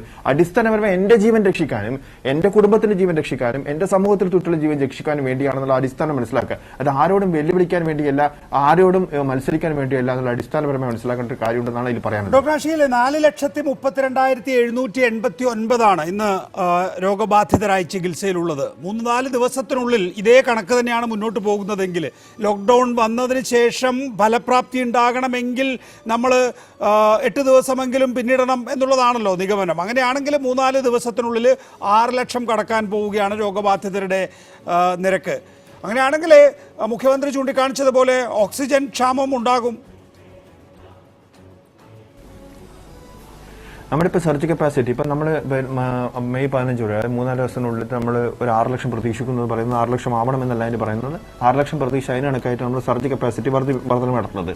ഈ സർജ് കപ്പാസിറ്റി നമ്മൾ വർദ്ധിക്കുക വെച്ചാൽ അതിനകത്ത് ICU ബെഡുകളും വെന്റിലേറ്ററുകളും ബെഡുകളുടെ എണ്ണവും ഓക്സിജൻ ബെഡുകളും ഇതൊക്കെ വർദ്ധിപ്പിക്കേണ്ടതാണ്. ഇതൊക്കെ വർദ്ധിപ്പിച്ചുകൊണ്ടിരിക്കുകയാണ്. അതിനിപ്പോൾ നമ്മൾ ശ്രദ്ധിക്കേണ്ട കാര്യം വെച്ചാൽ 90% ആളുകൾ വീടുകളിലാണ് പരിചരിക്കുന്നത്. വീടുകളിലെ സമയത്ത് എനിക്ക് മിക്കവാറും കിട്ടുന്ന കോളുകൾ എന്ന് പറഞ്ഞു കഴിഞ്ഞാൽ നമ്മൾ കൺട്രോൾ സെല്ലിലേക്ക് വിളിച്ചു, ഇപ്പോൾ തൽക്കാലം ആശുപത്രി പോകണ്ടെന്ന് പറയുന്നത്, പക്ഷെ നമുക്ക് ആശുപത്രി പോകണം. അങ്ങനെ ഒരു ഇത് നിലപാട് എടുക്കാൻ വേണ്ടി പാടില്ല. നമുക്ക് മനസ്സിലാക്കണം വെച്ചാൽ ഈ ഒരു ഘട്ടത്തിൽ ആശുപത്രി ബെഡുകൾ എന്ന് പറഞ്ഞു കഴിഞ്ഞാൽ പ്രധാനമായിട്ടും ശ്വാസ തടസ്സമുള്ളവർക്ക് വേണ്ടിയാണ് നമ്മൾ പ്രധാനമായിട്ടും മറ്റു കുറെ പല കോംപ്ലിക്കേഷൻസ് ആവും. പക്ഷെ നമുക്കിപ്പോൾ ഡയറിയ ഉണ്ട്, അല്ലെങ്കിൽ പനിയുണ്ട്, അല്ലെങ്കിൽ ചെറിയ രീതിയിൽ എന്തെങ്കിലും രോഗലക്ഷണമുണ്ട് എന്ന് പറഞ്ഞ് നമ്മൾ ആശുപത്രിയെ ആശ്രയിക്കേണ്ട സാഹചര്യം ഇല്ല എന്ന് മനസ്സിലാക്കുക. അതിന് നമ്മൾ ചെയ്യുന്നത് നമുക്കങ്ങനെ അത് RRT, അതായത് നമ്മുടെ റാപ്പിഡ് റെസ്പോൺസ് ടീമായിട്ട് കോൺടാക്ട് ചെയ്യുക, ഇ-സഞ്ജീവനി സോഫ്റ്റ്വെയർ വേണ്ടി അതുവഴി ഓൺലൈനായിട്ട് കൺസൾട്ടേഷൻ നടത്തുക. ഒരുവിധം എല്ലാവരും അങ്ങനെയാണ്. പിന്നെ വയറിളക്കം പോലുള്ള ഇതുണ്ടെങ്കിൽ ലക്ഷണങ്ങളുണ്ടെങ്കിൽ 3-4 ദിവസത്തിന് സബ്സിഡി ചെയ്യും, ഉപ്പിട്ട കഞ്ഞിവെള്ളം കുടിക്കുക. ആ നിർദ്ദേശങ്ങളൊക്കെ അവിടെ ലഭിക്കും, ഓൺലൈനായിട്ട് ചെയ്യേണ്ട കാര്യങ്ങളൊക്കെ. ബെഡുകൾ ഇപ്പോൾ ആവശ്യം വരിക എന്ന് വെച്ചാൽ ഏറ്റവും അത്യാവശ്യമായിട്ടുള്ള പ്രത്യേകിച്ച് ശ്വാസം എപ്പോഴാണ് ബെഡ് ഒരാൾക്ക് ആവശ്യം വരിക? നമ്മൾ ഈ പൾസ് ഓക്സിമീറ്റർ വെച്ചിട്ട് വീട്ടിലിരിക്കുന്നവർ ഇപ്പോൾ 90% കൂടുതൽ ആളുകൾ വീട്ടിലിരിക്കുന്നവർ പൾസ് ഓക്സിമീറ്റർ വെച്ചിട്ട് ഒരു ദിവസം 3-4 പ്രാവശ്യം അവരുടെ ഓക്സിജൻ സാച്ചുറേഷൻ നോക്കുക. ഓക്സിജൻ സാച്ചുറേഷൻ 94 താഴെ കുറയുന്നുണ്ടെങ്കിൽ നമ്മൾ അതിന് വാക്ക് ടെസ്റ്റ് ചെയ്ത് നോക്കുക. വാക്ക് ടെസ്റ്റ് ചെയ്യുക എന്ന് പറഞ്ഞു കഴിഞ്ഞാൽ നമ്മൾ ഒരു 6 മിനിറ്റ് ഒരു പൾസ് ഓക്സിമീറ്റർ വെച്ച് നോക്കിയതിന് ശേഷം 6 മിനിറ്റ് നമ്മൾ നടന്നിട്ട് വീണ്ടും നോക്കുന്ന സമയത്ത് ഇനി ഇതൊരു 3% കൂടുതലായിട്ട് കുറയുന്നുണ്ടെങ്കിൽ, അതായത് ഇപ്പൊ 94 എന്നുള്ളത് കുറഞ്ഞിട്ട് ഇപ്പം ഒരു 91-90 ആവുന്നുണ്ടെങ്കിൽ ആ സമയത്ത് നമ്മൾ അറിയിക്കേണ്ടത് RRT അറിയിക്കുക, അതായത് റാപ്പിഡ് റെസ്പോൺസ് ടീമിനെ അറിയിക്കുക. ഇപ്പൊ പഞ്ചായത്ത് തലത്തിലുള്ള കോൾ സെന്ററുകൾ ആരംഭിച്ചിട്ടുണ്ട്. പഞ്ചായത്തിൽ കോൾ സെന്ററിൽ അറിയിക്കുക. ഏറ്റവും സമ്പർക്കം കൊടുത്ത വാർഡ് മെമ്പറാണ്. വാർഡ് മെമ്പറായിട്ടും അറിയിക്കുന്നത് കൂടുതൽ നന്നായിരിക്കും. ഇനി RRT ടീം എന്താ ചെയ്യുന്നത് വെച്ചാൽ അവർ കൺട്രോൾ സെല്ലിലേക്ക് ജില്ലാ കൺട്രോൾ സെല്ലിലേക്ക് വിളിച്ചിട്ട് അവിടെ ഒരു മെഡിക്കൽ ടീമുണ്ട്. ആ മെഡിക്കൽ ടീം ഇവരെ ഈ സിറ്റുവേഷൻ ഇവാലുവേറ്റ് ചെയ്തിട്ട് എവിടെയാണ് ഓക്സിജൻ ബെഡുകൾ ലഭ്യമുള്ളത്, എവിടെയാണ് CFLTC ലഭ്യമുള്ളത്, എവിടെയാണ് മറ്റേ ഈ സൗകര്യങ്ങൾ ലഭ്യമുള്ളത്, ഓരോ ആ പേഷ്യൻ്റെ കണ്ടീഷനും ഇവിടെ ആവശ്യത അനുസരിച്ചിട്ട് അവർ അങ്ങോട്ട് ഷിഫ്റ്റ് ചെയ്യാൻ വേണ്ടി ഷിഫ്റ്റിംഗ് നോഡൽ ഓഫീസറോട് ഏൽപ്പിക്കുകയും അത് ഷിഫ്റ്റിംഗ് നടക്കുകയും ചെയ്യുന്നത്. ഇതിൽ ആളുകൾ ഓരോ ആശുപത്രിക്ക് വിളിച്ചിട്ട് ബെഡ് ഉണ്ടോ എന്ന് ചോദിച്ചിട്ട് അവിടത്തേക്ക് പോകുന്നൊരു സാഹചര്യം അല്ല എടുക്കേണ്ടതെന്നുള്ള കാര്യം വിനീതമായി പറയുകയാണ്. കാരണം വെച്ചാൽ ഇപ്പോഴത്തെ ഓരോ ദിവസം ഈ മെയ് മാസം നമ്മളെ സംബന്ധിച്ചോളം വളരെ ക്രിട്ടിക്കലാണ്. നമ്മുടെ ഒരാളുടെയും ഓരോ നിമിഷത്തിനും ഓരോ സംവിധാനത്തിനും ജീവന്റെ വിലയുണ്ട് എന്ന് തന്നെ ഓർക്കുക. അതുകൊണ്ട് ഏറ്റവും കൂടുതൽ നമ്മൾ ഈ ഒരു ക്രൈസിസിലൂടെ കടന്നു പോകുമ്പം മറ്റെല്ലാം മാറ്റിവെച്ചുകൊണ്ട് തന്നെ ഇതിന് നിൽക്കണമെന്നാണ് റിക്വസ്റ്റ് ചെയ്യാനുള്ളത്. ഡോക്ടർ അഷീലിന് അത് ഒറ്റ ശ്വാസത്തിൽ പറയാൻ കഴിയും. ഇതാണ് നമ്മുടെ സംസ്ഥാനത്തിന്റെ സ്ഥിതി. പക്ഷെ രാജ്യത്തിന്റെ സ്ഥിതി ഒരു അപകടകരമായ അവസ്ഥയിലേക്കാണ് പോകുന്നത്. ഗംഗാ നദിയിൽ മൃതദേഹം ഒഴുക്കിക്കൊണ്ടിരിക്കുകയാണ്. പാലത്തിന്റെ മുകളിൽ നിന്ന് ആംബുലൻസ് ഡ്രൈവർമാർ കോവിഡ് മൂലം മരിച്ച രോഗികളുടെ മൃതദേഹം താഴേക്കിടുന്നു എന്നാണ്. സത്യം പറഞ്ഞാൽ ലോകത്തിന്റെ മുന്നിൽ ഇന്ത്യ നാണം കൊണ്ടുകൊണ്ടിരിക്കുകയാണ്. ന്യൂയോർക്ക് ടൈംസിന്റെ ഇന്നോ ഇന്നലെയുള്ള ലേഖനത്തിൽ തന്നെ പറയുന്നുണ്ട്, ഗംഗയുടെ കരയിലൊക്കെ നോർത്ത് ഇന്ത്യയിൽ സാധാരണക്കാർ ഒരു ശവദാഹം നടത്താൻ 1200-നും 2000-നും ഇടയ്ക്കാണ് ചിലവ്. അതുപോലും താങ്ങാൻ പറ്റാതെ ആൾക്കാർ മൃതദേഹങ്ങൾ ഉപേക്ഷിച്ച് പോവുകയും ഇതെല്ലാം ആംബുലൻസിലും മറ്റും കൊണ്ടുപോയിട്ട് നികേഷ് പറഞ്ഞ പോലെ എവിടെയെങ്കിലും കൊണ്ട് അവിടെ തള്ളുക എന്ന് പറഞ്ഞാൽ പിന്നെ ഗംഗ മാത്രമേ ഉള്ളൂ. ഇത് UP-യും ബീഹാറും തമ്മിലുള്ള ഒരു ആഭ്യന്തര പ്രശ്നമായി വരെ മാറി. കാര്യം അവിടുന്ന് ഒഴി ഇവിടത്തെ ഇപ്പോൾ ഇവർ പറയുന്ന അവിടെ സത്യം പറഞ്ഞാൽ കോവിഡ് ബാധിച്ച ഒരു രോഗിയുടെ മൃതദേഹം അനാഥമായിട്ട് വലിച്ചെറിയുന്നത് തന്നെ ഒരു അതിൽ നിന്നും മറ്റൊരാൾക്ക് രോഗം പകരുന്നതിനേക്കാൾ ഉപരി അതൊരു സിമ്പലാണ്. അതായത് നമ്മൾ എല്ലാ തരത്തിലും പരാജയപ്പെട്ടുകൊണ്ടിരിക്കുന്നു എന്ന് ലോകത്തിനെ കാണിക്കുകയാണ്. കാര്യം ഒരു മൃതദേഹത്തിന് അർഹിക്കുന്ന ഒരു ബഹുമാനം നമ്മൾ കൊടുക്കുക. നമുക്ക് ആശുപത്രിയിൽ ചികിത്സ നൽകാൻ പറ്റുന്നില്ല. രണ്ട് ഒരു ലാസ്റ്റ് റെസ്പെക്ട് നൽകാൻ പോലും കഴിയും. അവസാനം അതായത് ആ വിട്ടുപോകുന്ന ശരീരത്തിന് ഒരു ഗവൺമെന്റ് ഇടപെട്ടെങ്കിലും മതിയായ ഒരു എന്താ പറയുക, ഒരു ലാസ്റ്റ് റൈറ്റ്സ് അന്ത്യകർമ്മങ്ങൾ ചെയ്തു കൊടുക്കാനുള്ള മിനിമം മോറൽ റെസ്പോൺസിബിലിറ്റി UP-യും ബീഹാറും ഒക്കെ കാണിക്കേണ്ടതല്ലേ? ലോകം കണ്ടുകൊണ്ടിരിക്കുകയല്ലേ. അത് തികച്ചും സത്യം പറഞ്ഞാൽ നമ്മൾ ഒരുപാട് നാണം കെട്ട കാഴ്ചകളാണ് നമ്മൾ കണ്ടു. ശ്രീ പ്രമോദ് പുഴങ്ങര, ഇത് ജലസമാധിയാണെന്ന് പറയുന്നവരുണ്ട്.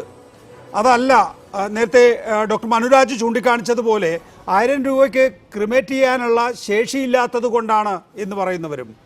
എന്തായാലും ഇന്ന് ലഭ്യമാകുന്ന വിവരമനുസരിച്ച് 100ഓളം മൃതദേഹം ഗംഗയിൽ മാത്രം ഒഴുകുന്നു, യമുനയിൽ വേറെ ഉണ്ട് എന്ന് പറയുന്നു. ഈ സാഹചര്യത്തെ എങ്ങനെയാണ് താങ്കൾ കാണുന്നത്? തികച്ചും പരാജയപ്പെട്ട ഒരു സർക്കാർ, കേന്ദ്ര സർക്കാർ, ഒപ്പം തന്നെ ഉത്തർപ്രദേശിലെയും ബീഹാറിലെയും ഒക്കെ സംസ്ഥാന സർക്കാരുകളും വരുത്തിവെച്ച, നേരത്തെ ഇവിടെ പറഞ്ഞ പോലെ ലോകത്തിന്റെ മുമ്പിൽ തന്നെ നാണം കെട്ട, സ്വന്തം ജനതയെ കുരുതി കൊടുക്കുന്ന ഒരു സർക്കാരിന്റെ നയത്തിന്റെ ഭാഗമായിട്ടാണ് ഇന്ത്യ ഈ പാൻഡമിക്കിന്റെ ഈ ദുരന്തത്തിലേക്ക് കടന്നെത്തിയത്. നമുക്ക് വളരെ കൃത്യമായിട്ട് ഒരു വർഷം ആദ്യത്തെ ഫസ്റ്റ് സർജ് ഓഫ് കോവിഡ് ഉണ്ടായ സമയത്ത് എല്ലാ രാജ്യങ്ങളിലെയും പോലെ നമുക്കും അപ്രതീക്ഷിതമായി വന്ന ഈ കോവിഡിനെ തടയുന്നതിന് വേണ്ട ആധുനിക സൗകര്യങ്ങൾ ഒരുക്കുന്നതിന് വേണ്ട ഒരു സജ്ജത നമുക്കുണ്ടായിരുന്നില്ല. എന്നാൽ ഇപ്പൊ അങ്ങനെയല്ല. ഒരു വർഷത്തിന് ശേഷം സെക്കൻഡ് വേവ് വരുമ്പോൾ മോദി കഴിഞ്ഞ പ്രാവശ്യം തൊട്ട് ഈ സമയം വരെയുള്ള സമയമെടുത്തുകൊണ്ട് ചെയ്തത് തൻ്റെ വാക്സിൻ ഡിപ്ലോമസി പോലെയുള്ള തെറ്റായ പരിപാടികളിലൂടെ എല്ലാം ഇത് ഒരു പ്രൊപ്പഗാൻഡിസ്റ്റ് പരിപാടിയാക്കി മാറ്റുകയും ഒപ്പം തന്നെ രാജ്യത്ത് യാതൊരു തരത്തിലും ഈ കോവിഡിന്റെ 2ാം വരവിനെ തടയുന്നതിനോ അങ്ങനെ വന്നു കഴിഞ്ഞാൽ എന്തെങ്കിലും തരത്തിൽ ആളുകൾക്ക് ചികിത്സാ സൗകര്യങ്ങളോ മറ്റോ ഏർപ്പെടുത്തുന്നതിനുള്ള ഒരു പരിപാടിയും സർക്കാർ എടുത്തിരുന്നില്ല എന്നുള്ളതാണ് അവസ്ഥ. ഇപ്പോൾ ഉത്തർപ്രദേശിലും ബീഹാറിലും ഒക്കെ ശവങ്ങൾ ഗംഗയിൽ ഒഴുകി നടത്തുന്നത് ഈ ജലസമാധി എന്നൊക്കെ പറയുന്നത് അത് മനുഷ്യനെ അപമാനിക്കലാണ് വാസ്തവത്തിൽ. ഈ ഇന്ത്യയില് ഇത് നമ്മുടെ ഈ ഉത്തർപ്രദേശിലെയും ബീഹാറിലെയും അവസ്ഥ പ്രത്യേകമായിട്ട് തന്നെ കാണുന്നുണ്ട്. നമ്മുടെ ഈ ടോട്ടൽ വർക്ക് ഫോഴ്സ് എന്ന് പറയുന്നത് ഇന്ത്യയിലെ തൊഴിലാളികളിൽ ഏതാണ്ട് കൃത്യമായൊരു കണക്ക് ഇല്ലെങ്കിൽ പോലും ഇക്കണോമിക് സർവേ ഒക്കെ സൂചിപ്പിക്കുന്നത് 90 മുതൽ 93% വരെ അൺഓർഗനൈസ്ഡ് സെക്ടറിലെ തൊഴിലാളികളാണ്. ഈ കോവിഡിന്റെ ലോക്ക്ഡൌൺ കഴിഞ്ഞ പ്രാവശ്യം വന്നത് മുതൽ ഈ അൺഓർഗനൈസ്ഡ് സെക്ടറിലെ തൊഴിലാളികളാണ് ഉത്തർപ്രദേശിലേക്കും ബീഹാറിലേക്കും ഒക്കെ നടന്നു പോവുകയും അന്ന് തൊട്ട് തന്നെ വരുമാനമില്ലാതെ തന്നെ ജീവിച്ചുകൊണ്ടിരിക്കുകയും ചെയ്യുന്നത്.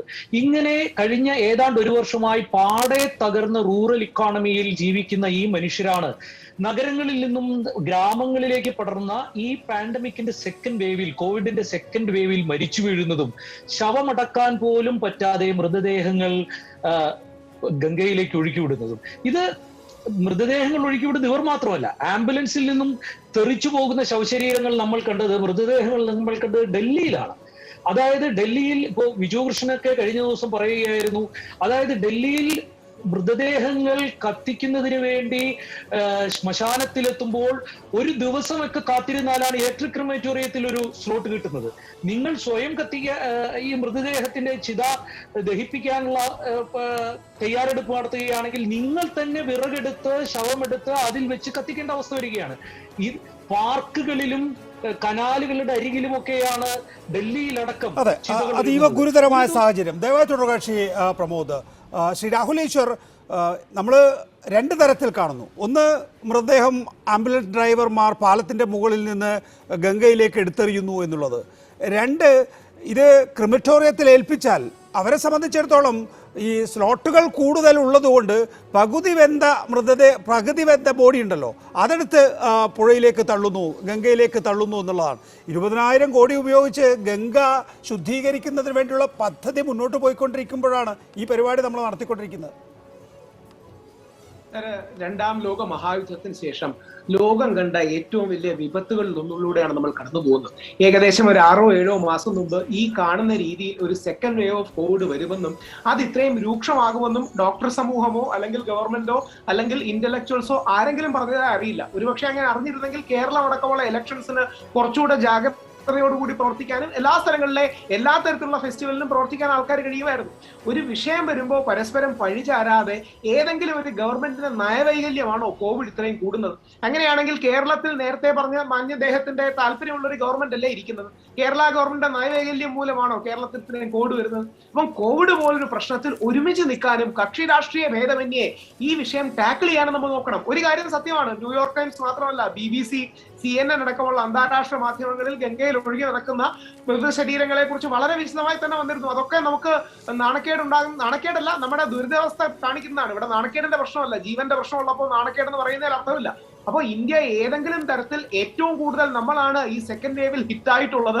അതിന് ത്വരിതമായ നടപടികൾ ഉണ്ടാകുക, ജാഗ്രത ഉണ്ടാകുക, കഴിയുന്നത്ര ഒരുമിച്ച് നിന്ന് പോരാടുക എന്നൊരു മനോഭാവം ജനറേറ്റ് ചെയ്യാനല്ലാതെ ഈ വിഷയത്തിൽ നയത്തെയും രാഷ്ട്രീയത്തെയും കക്ഷി രാഷ്ട്രീയത്തെയും കൊണ്ടുവരുന്നത് ഉചിതമാണോ എന്ന് നമ്മൾ ഓരോരുത്തരും പുനർചിന്തിക്കണം. ശരിയാണ്, നമ്മൾ വലിയൊരു ക്രൈസിസിലൂടെയാണ് കടന്നു പോകുന്നത്. ഇനി ഇത് എങ്ങനെ വരുമെന്ന് ഇനിയും അറിയില്ല. കൂടുതൽ ഡാമേജിലേക്കും ഡേഞ്ചറിലേക്കുമാണ് ഡോക്ടർമാർ സൂചിപ്പിക്കുന്ന പോലെ പോകുന്നത്. അവിടെ ഒത്തൊരുമിച്ച് നിന്ന് ഏത് രീതിയിൽ ഇതിനെ ടാക്കിൾ ചെയ്യാം, പോയ ബുദ്ധി ആന പിടിച്ചാലും വരില്ല എന്ന് പറയുന്ന പോലെ 4 മാസം അഡ്വക്കേറ്റ് രശ്മിത രാമചന്ദ്രൻ ഇപ്പൊ പറഞ്ഞതുപോലെ കഴിഞ്ഞ തവണ നമുക്ക് ഈ ഗ്രാമങ്ങളെ വല്ലാത്ത നിലയിൽ കോവിഡ് ബാധിച്ചിരുന്നില്ല. ഇത്തവണ ഗ്രാമങ്ങളിലേക്കും എത്തുന്നു. ഉത്തർപ്രദേശിലൊക്കെ ഏതാണ്ട് നിയന്ത്രണം വിട്ട സ്ഥിതിയാണ് ഗംഗയിലേക്ക് ഒഴുക്കേണ്ടി വരുന്നത്. ഈ നിയന്ത്രണം വിട്ട സ്ഥിതി വിശേഷം കൊണ്ട് തന്നെയാണ് ഒരു ലാസ്റ്റ് റൈറ്റിന് അവകാശമില്ലാത്ത ഇന്ത്യയായി നമ്മൾ മാറിയത്. എന്തുകൊണ്ടാണ്?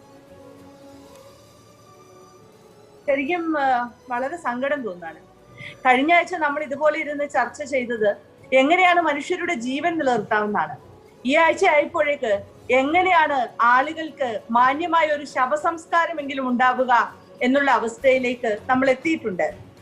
വാസ്തവത്തിൽ അനുച്ഛേദം 21 ഭരണഘടന നൽകുന്ന അവകാശം എന്ന് പറയുന്നത് ജീവിക്കാൻ മാത്രമല്ല, അത് അന്തസ്സോടെ ജീവിക്കുവാനും അന്തസ്സോടെ മരിക്കുവാനും മരിച്ചു കഴിഞ്ഞാലും അന്തസ്സോടെ അടക്കപ്പെടുവാനും എല്ലാ ആചാരങ്ങളും പരിപാലിക്കപ്പെടാനും ഒക്കെ കൂടിയുള്ളതാണ്.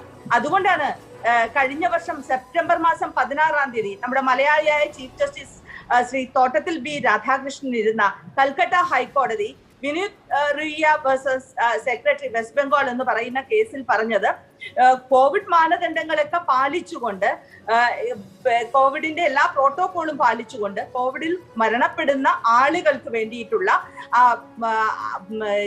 ചരമ ശുശ്രൂഷകളൊക്കെ അവരുടെ വിശ്വാസപ്രകാരമുള്ള മതവിശ്വാസം അനുസരിച്ച് കൊടുത്തില്ലെങ്കിൽ അത് മൃതദേഹത്തിന്റെ അന്തസ്സ് സംരക്ഷിക്കപ്പെടുന്ന അനുച്ഛേദം 21 മാത്രമല്ല, അനുഷ്ഠാനങ്ങളുടെ, നമ്മളിൽ പലരും ആചാര സംരക്ഷകരാണല്ലോ, അവർ പ്രത്യേകിച്ചും ശ്രദ്ധിക്കേണ്ട കാര്യമാണ്. ഈ അനുഷ്ഠാനങ്ങൾ നടത്തുവാനുള്ള അവകാശങ്ങളുടെ കൂടെ ലംഘനമാകുമെന്ന് നേരത്തെ തന്നെ മൃതദേഹത്തിന്റെ മാന്യതയ്ക്കുള്ള അവകാശങ്ങളെ കുറിച്ച് 1995 മുതൽ Parmanand Katara versus union of India, Marimuthu, അങ്ങനെയുള്ള ഒരുപാട് കേസുകളിലൂടെ വന്നിട്ടുള്ളതാണ്. ഇന്ത്യയിൽ നിന്ന് മര്യാദയ്ക്ക് ആരോഗ്യത്തോടെ ജീവിക്കുവാനുള്ള അവകാശമില്ല എന്നുള്ളത് ഒരു യാഥാർത്ഥ്യമാണ്.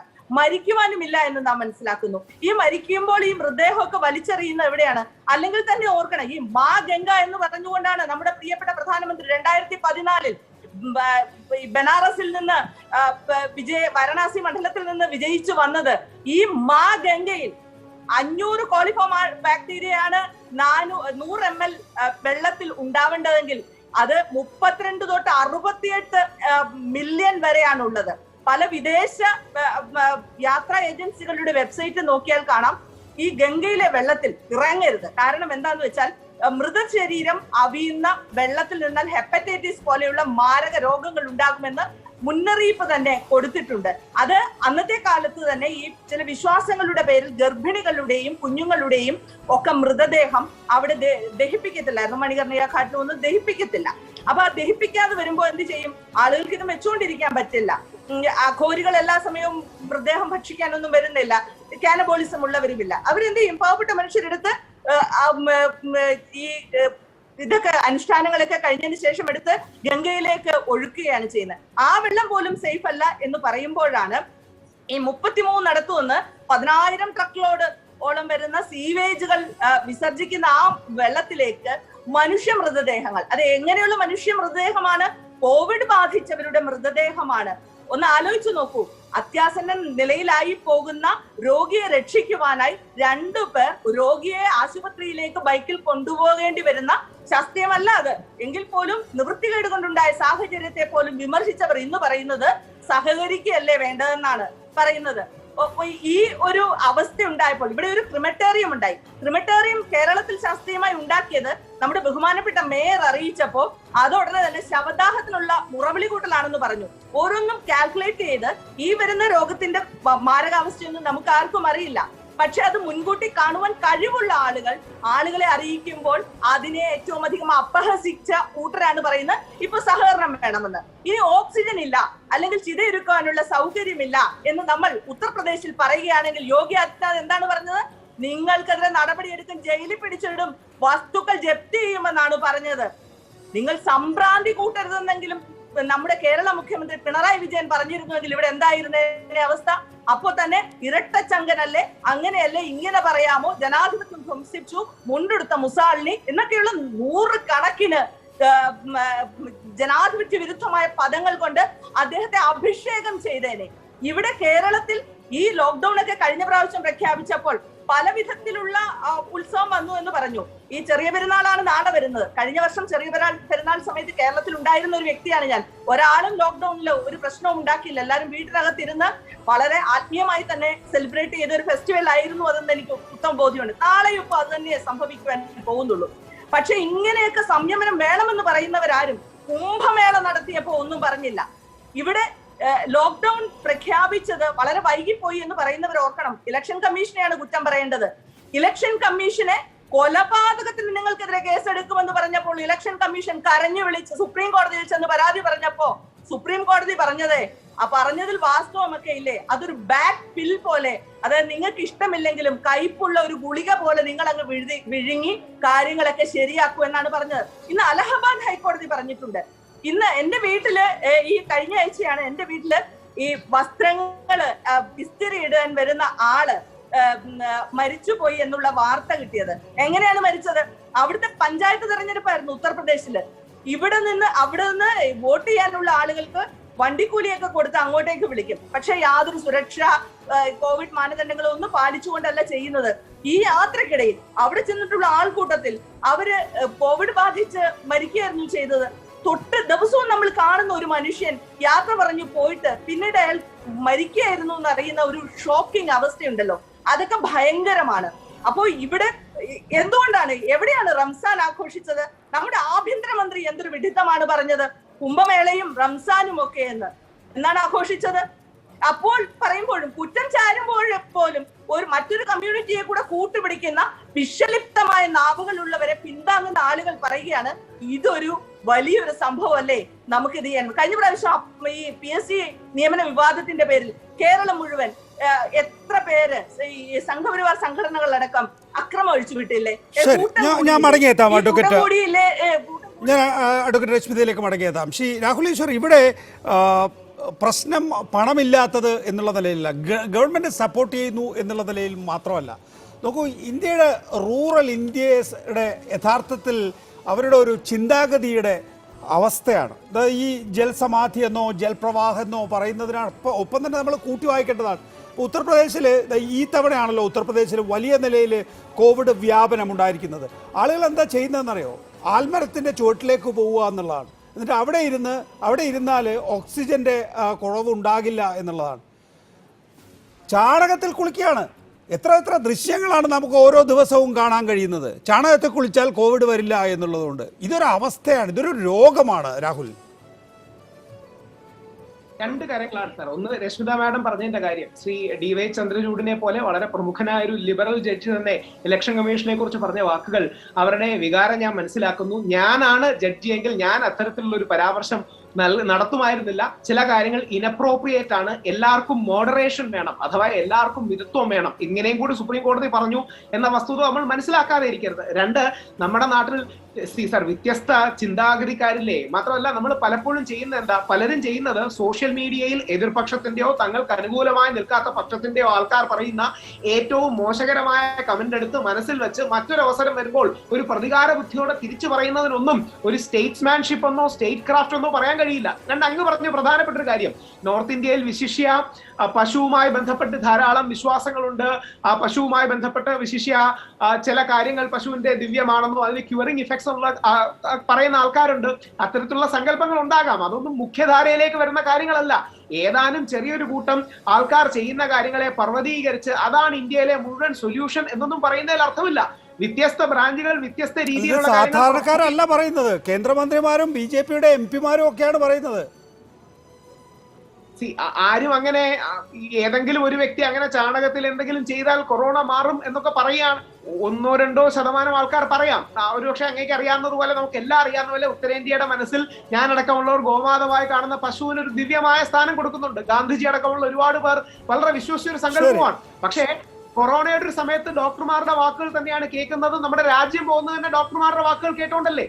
ഇവിടെ ഏക വിഷയം, കക്ഷി രാഷ്ട്രീയത്തിൽ അടിസ്ഥിതമായി ഇതൊരു സ്കോറിംഗ് ഓപ്പർച്യൂണിറ്റിയായി ഉപയോഗിക്കുകയാണെങ്കിൽ അത് നമുക്ക് തന്നെ സ്കോറിംഗ് ഓപ്പർച്യൂണിറ്റി അല്ല, രാജ്യം ഏത് സ്ഥിതിയിലേക്കാണ് പോകുന്നത്. ഡോക്ടർ മനുരാജ്, ഇപ്പോൾ ഉദാഹരണത്തിന് കേരളത്തിലൊരു ബോധവൽക്കരണം സാധ്യമാണ് എങ്കിൽ അതിന് ഒരു എഡ്യൂക്കേറ്റഡ് ആയിട്ടുള്ള സമൂഹം നമ്മുടെ മുന്നിലുണ്ട്. നമുക്ക് ഒന്നാം ലോക്ക്ഡൗൺ ബുദ്ധിമുട്ടായിരുന്നു, രണ്ടാം ലോക്ക്ഡൗൺ ആളുകൾ സ്വമനസാല അംഗീകരിച്ച മട്ടാണ്. ആദ്യ ദിവസങ്ങളിൽ ആ നിലയിലുള്ള സൂചനയാണ്. അതിൻ്റെ കാര്യം എന്താണ്? ആളുകൾക്കറിയാം കൈ വിട്ടുപോയിരിക്കുന്നു, പിടിവിട്ടുപോയിരിക്കുന്നു എന്ന്. എല്ലാവരും കൃത്യമായി ലോക്ക്ഡൗണിന് അനുസൃതമായി ജീവിക്കുന്ന ഒരു സാഹചര്യമുണ്ട്. പക്ഷേ ഇത് രണ്ടാം വ്യാപനത്തിൻ്റെ പ്രത്യേകത എന്താണ്? അതിവ്യാപന ശേഷി എന്നുള്ളതാണല്ലോ. ഈ അതിവ്യാപന ശേഷി ഇപ്പോൾ WHO തന്നെ പറഞ്ഞിട്ടുള്ള കാര്യം ഞാൻ ആവർത്തിക്കേണ്ടാത്തതുകൊണ്ട് ആവർത്തിക്കുന്നില്ല എന്ന് മാത്രമേ ഉള്ളൂ. ഇത് ഒരു ലോകത്തിൻ്റെ തന്നെ ആശങ്കയായി മാറിയിട്ടുണ്ടെന്ന് WHO പറയുന്നൊരു സാഹചര്യം. ഇത് റൂറൽ ഇന്ത്യയിലേക്ക് കടക്കുകയാണ്. അവിടെ നമുക്കുള്ള കമ്മ്യൂണിറ്റി എന്ന് പറയുന്നത് പറഞ്ഞാൽ മനസ്സിലാക്കാൻ കഴിയാത്തവരാണ്. എന്താണ് അതിൻ്റെ പ്രത്യാഘാതം? നികേഷ്, ആദ്യത്തെ വേവിലുള്ള ഇൻഫെക്റ്റിവിറ്റി അല്ല രണ്ടാമത്തെ വേവിലുള്ളത്. അപ്പോൾ ആദ്യത്തെ വേവ് പ്രധാനമായിട്ടും ഗ്രാമങ്ങളിൽ അങ്ങോട്ട് പോയില്ല. കാര്യം നഗരങ്ങളിൽ ചുറ്റിപ്പറ്റി അങ്ങ് പോയി. അതിന് ഇൻഫെക്റ്റിവിറ്റി കുറവായതുകൊണ്ട് ദൂരത്തേക്കൊന്നും പോയില്ല. പ്രധാനമായിട്ടും നഗരങ്ങളായിരുന്നു. രണ്ടാമത്തേതിലൊരിതെന്ന് പറഞ്ഞാൽ ചെറിയ തോതിൽ ഉണ്ടെങ്കിൽ പോലും ഒരു വീട്ടിൽ വന്നാൽ ആ വീട് മൊത്തം വരികയാണ്. അപ്പോൾ ഇൻഫെക്റ്റിവിറ്റി കൂടുന്നതനുസരിച്ച് വൈറസിൻ്റെ കൈകാലുകൾ നീണ്ടെന്ന് പറയാം. കാര്യം ഗ്രാമങ്ങളിലേക്ക് പോവുകയാണ്. ഗ്രാമങ്ങളിൽ ഒരുപാട് പ്രശ്നങ്ങളുണ്ട്. ഒന്ന്, അവർക്കിത് കോവിഡ് ആണെന്ന് പോലും മനസ്സിലാവില്ല. രണ്ട്, മനസ്സിലായാൽ തന്നെ ചികിത്സ എടുക്കണമെന്നോ അവരുടെ രീതിക്ക് പോകും. നേരത്തെ നികേഷ് പറഞ്ഞ പോലെ ആൽമരത്തിൻ്റെ ചൂട്ടിൽ പോയിരിക്കുകയോ ഏതെങ്കിലും നാച്ചുറോപ്പതിക്കായിട്ടുള്ള മരുന്നുകൾക്ക് അങ്ങനെ അങ്ങ് പോവുകയാണ്. ഒരു ആശുപത്രി പോകാമെന്ന് വിചാരിച്ചാൽ അവിടെ ആശുപത്രി ഇല്ല. നഗരത്തിലോട്ട് ചെല്ലാന്ന് പറഞ്ഞാൽ നഗരത്തിലെ രോഗികൾക്ക് കൊടുക്കാൻ അവിടെ കട്ടിലില്ല. സത്യം പറഞ്ഞാൽ റൂറൽ ഇന്ത്യയുടെ ഗ്രാമപ്രദേശങ്ങളിലുള്ളവർ കോവിഡ് ബാധിച്ച് മരിച്ചുകൊണ്ടിരിക്കുന്നത് നമ്മുടെ സിസ്റ്റത്തിൻ്റെ ഒരു ഫെയിലിയറാണ്. നമുക്ക് അതിനുള്ള സംവിധാനങ്ങളില്ല. അത് ഇന്നും ഇന്നലെയൊന്നും അല്ല. ഒരു ഗ്രാമത്തിൽ ഇങ്ങനെയുള്ള മഹാമാരികൾ വന്നു കഴിഞ്ഞാൽ മറ്റുള്ള ഒരു നഗരത്തിലുള്ള മോർട്ടാലിറ്റിയുടെ പല മടങ്ങ് വരും എന്നുള്ളത് ഇന്ത്യയെ പോലെ ഹെട്രോജിനസ് ഇത്ര വ്യത്യസ്തമായ സ്ഥലങ്ങളിൽ നിൽക്കുന്ന ഒരു രാജ്യത്തിൻ്റെ ഒരു അവസ്ഥയാണ്. ഇത് കണ്ടുകൊണ്ടിരിക്കാൻ ഇതൊന്നും ചെയ്യാൻ പറ്റത്തില്ല. പക്ഷേ നമുക്ക് ചെയ്യാൻ പറ്റുമായിരുന്നു. നമ്മൾ കൃത്യമായി അടച്ചിട്ടിരുന്നെങ്കിൽ ഗ്രാമങ്ങളിലുള്ള ഈ പ്രശ്നങ്ങൾ ഒരു പരിധിവരെ കുറയ്ക്കായിരുന്നു. അടയ്ക്കേണ്ട സമയത്ത് അടയ്ക്കണം. പ്രമോദ്, നമ്മളെ സംബന്ധിച്ചിടത്തോളം ലോകത്തിന് മറ്റൊരു മാതൃകയും നമുക്ക് സ്വീകാര്യമല്ല. നമ്മുടേതായിട്ടുള്ള പ്രത്യേകിച്ച് ഈ സെക്കൻഡ് വേരിയൻറ്റിൻ്റെ കാര്യത്തിൽ ഗ്രാമങ്ങളെ കൂടി ഇത് പിടിമുറുക്കുന്നു എന്ന് വരുമ്പോൾ നമ്മളെ സംബന്ധിച്ചിടത്തോളം ശവസംസ്കാരം വെറും ചികിത്സ മാത്രം നമ്മൾ സൗജന്യമാക്കിയാൽ പോരാ. ചികിത്സ ഇപ്പോൾ സൗജന്യമല്ല പലയിടങ്ങളിലും. ചികിത്സ സൗജന്യമാക്കിയാൽ പോരാ, അവരുടെ അതിജീവനം സൗജന്യമാക്കിയാൽ പോരാ, അവരുടെ മൃതദേഹം സംസ്കരിക്കുന്നത് സൗജന്യമാക്കിയാൽ പോരാ. നമ്മൾ എല്ലാ തലങ്ങളിലും ഇടപെട്ടിട്ടില്ലെങ്കിൽ ഇന്ത്യക്ക് ഇത് കൈകാര്യം ചെയ്യാൻ കഴിയില്ല എന്ന് ഇത്രയും തെളിവുകൾ കൊണ്ടുകൊണ്ട് നമുക്ക് ബോധ്യമല്ലേ? തീർച്ചയായും നികേഷ്, ഇവിടെ സംഭവിക്കുന്നത് എന്താണെന്ന് വെച്ചാൽ ഇപ്പൊ നേരത്തെ പറഞ്ഞ പോലെ എല്ലാവരും ഒരുമിച്ച് നിന്ന് നേരിടുകയാണ് വേണ്ടത് എന്ന് പറയുമ്പോൾ വാസ്തവത്തിൽ ഇത് ജനങ്ങൾക്ക് സർക്കാരിന്റെ ഒപ്പം നിന്ന് ഒരുമിച്ച് നിന്ന് നേരിടുക എന്നുള്ളതിന് സർക്കാർ എന്ത് ചെയ്യുന്നു എന്നുള്ളത് വളരെ പ്രധാനമാണ്. അതിനാണ് നമ്മളൊരു സർക്കാരിനെ തിരഞ്ഞെടുക്കുന്നത്. ഇവിടെ എന്താ സംഭവിക്കുന്നത്? ഇപ്പൊ പറഞ്ഞ പോലെ ഒരു വടക്കേന്ത്യയിൽ വ്യാപകമായി യാത്ര ചെയ്തിട്ടുള്ള നമുക്കെല്ലാം അറിയാവുന്ന ഒരു കാര്യമാണ്.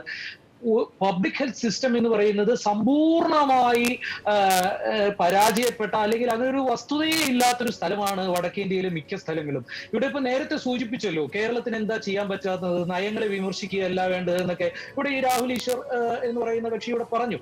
ഈ വാസ്തവത്തിൽ എന്താണ് ഈ നയങ്ങളുടെ വ്യത്യാസം കൊണ്ടാണ് ഇന്ന് വടക്കേ ഇന്ത്യയിൽ ഗംഗയിൽ നൂറുകണക്കിന് ശവങ്ങൾ ഒഴുകി നടക്കുന്നതും കേരളത്തിൽ നിങ്ങൾക്ക് കോവിഡ് വന്നു കഴിഞ്ഞാൽ ഒരു ചികിത്സ കിട്ടുമെന്ന് ഉറപ്പുള്ളതും. ഇത്തരത്തിൽ മനുഷ്യൻ ചാണകത്തിൽ കുളിക്കുകയും ഗോമൂത്രം കുടിക്കുകയുമല്ല രോഗം വന്നാൽ ചെയ്യേണ്ടത്, കോവിഡ് വന്നാൽ ചെയ്യേണ്ടത്. പ്രമോദ്, അതിനെ നമ്മൾ ഭംഗ്യന്തരേണ BJPയെ കുറ്റം പറയുന്നുണ്ടോ അല്ലെങ്കിൽ സംഘപരിവാർ രാഷ്ട്രീയത്തെ കുറ്റം പറയുന്നുണ്ടോ എന്നാണ് രാഹുൽ ഈശ്വർ ആശങ്ക പ്രകടിപ്പിച്ചത്. യഥാർത്ഥത്തിൽ വിദ്യാഭ്യാസം നൽകാതെ, സാമൂഹ്യ അവബോധം നൽകാതെ ഈ കഴിഞ്ഞ സ്വാതന്ത്ര്യാനന്തര ഇന്ത്യയിലെ 70 വർഷങ്ങൾ ഈ നിലയിലേക്ക് തള്ളിവിടുന്ന ഒരു നമ്മുടെ ഒരു ഹിസ്റ്ററി ഉണ്ടല്ലോ, നമ്മുടെ ഒരു പൊളിറ്റിക്കൽ സമൂഹം ഉണ്ടല്ലോ, അതാണ് യഥാർത്ഥത്തിൽ കുറ്റവാളി, അല്ലാതെ ഏതെങ്കിലും ഒരു രാഷ്ട്രീയ പാർട്ടിയോ മതമോ അല്ല.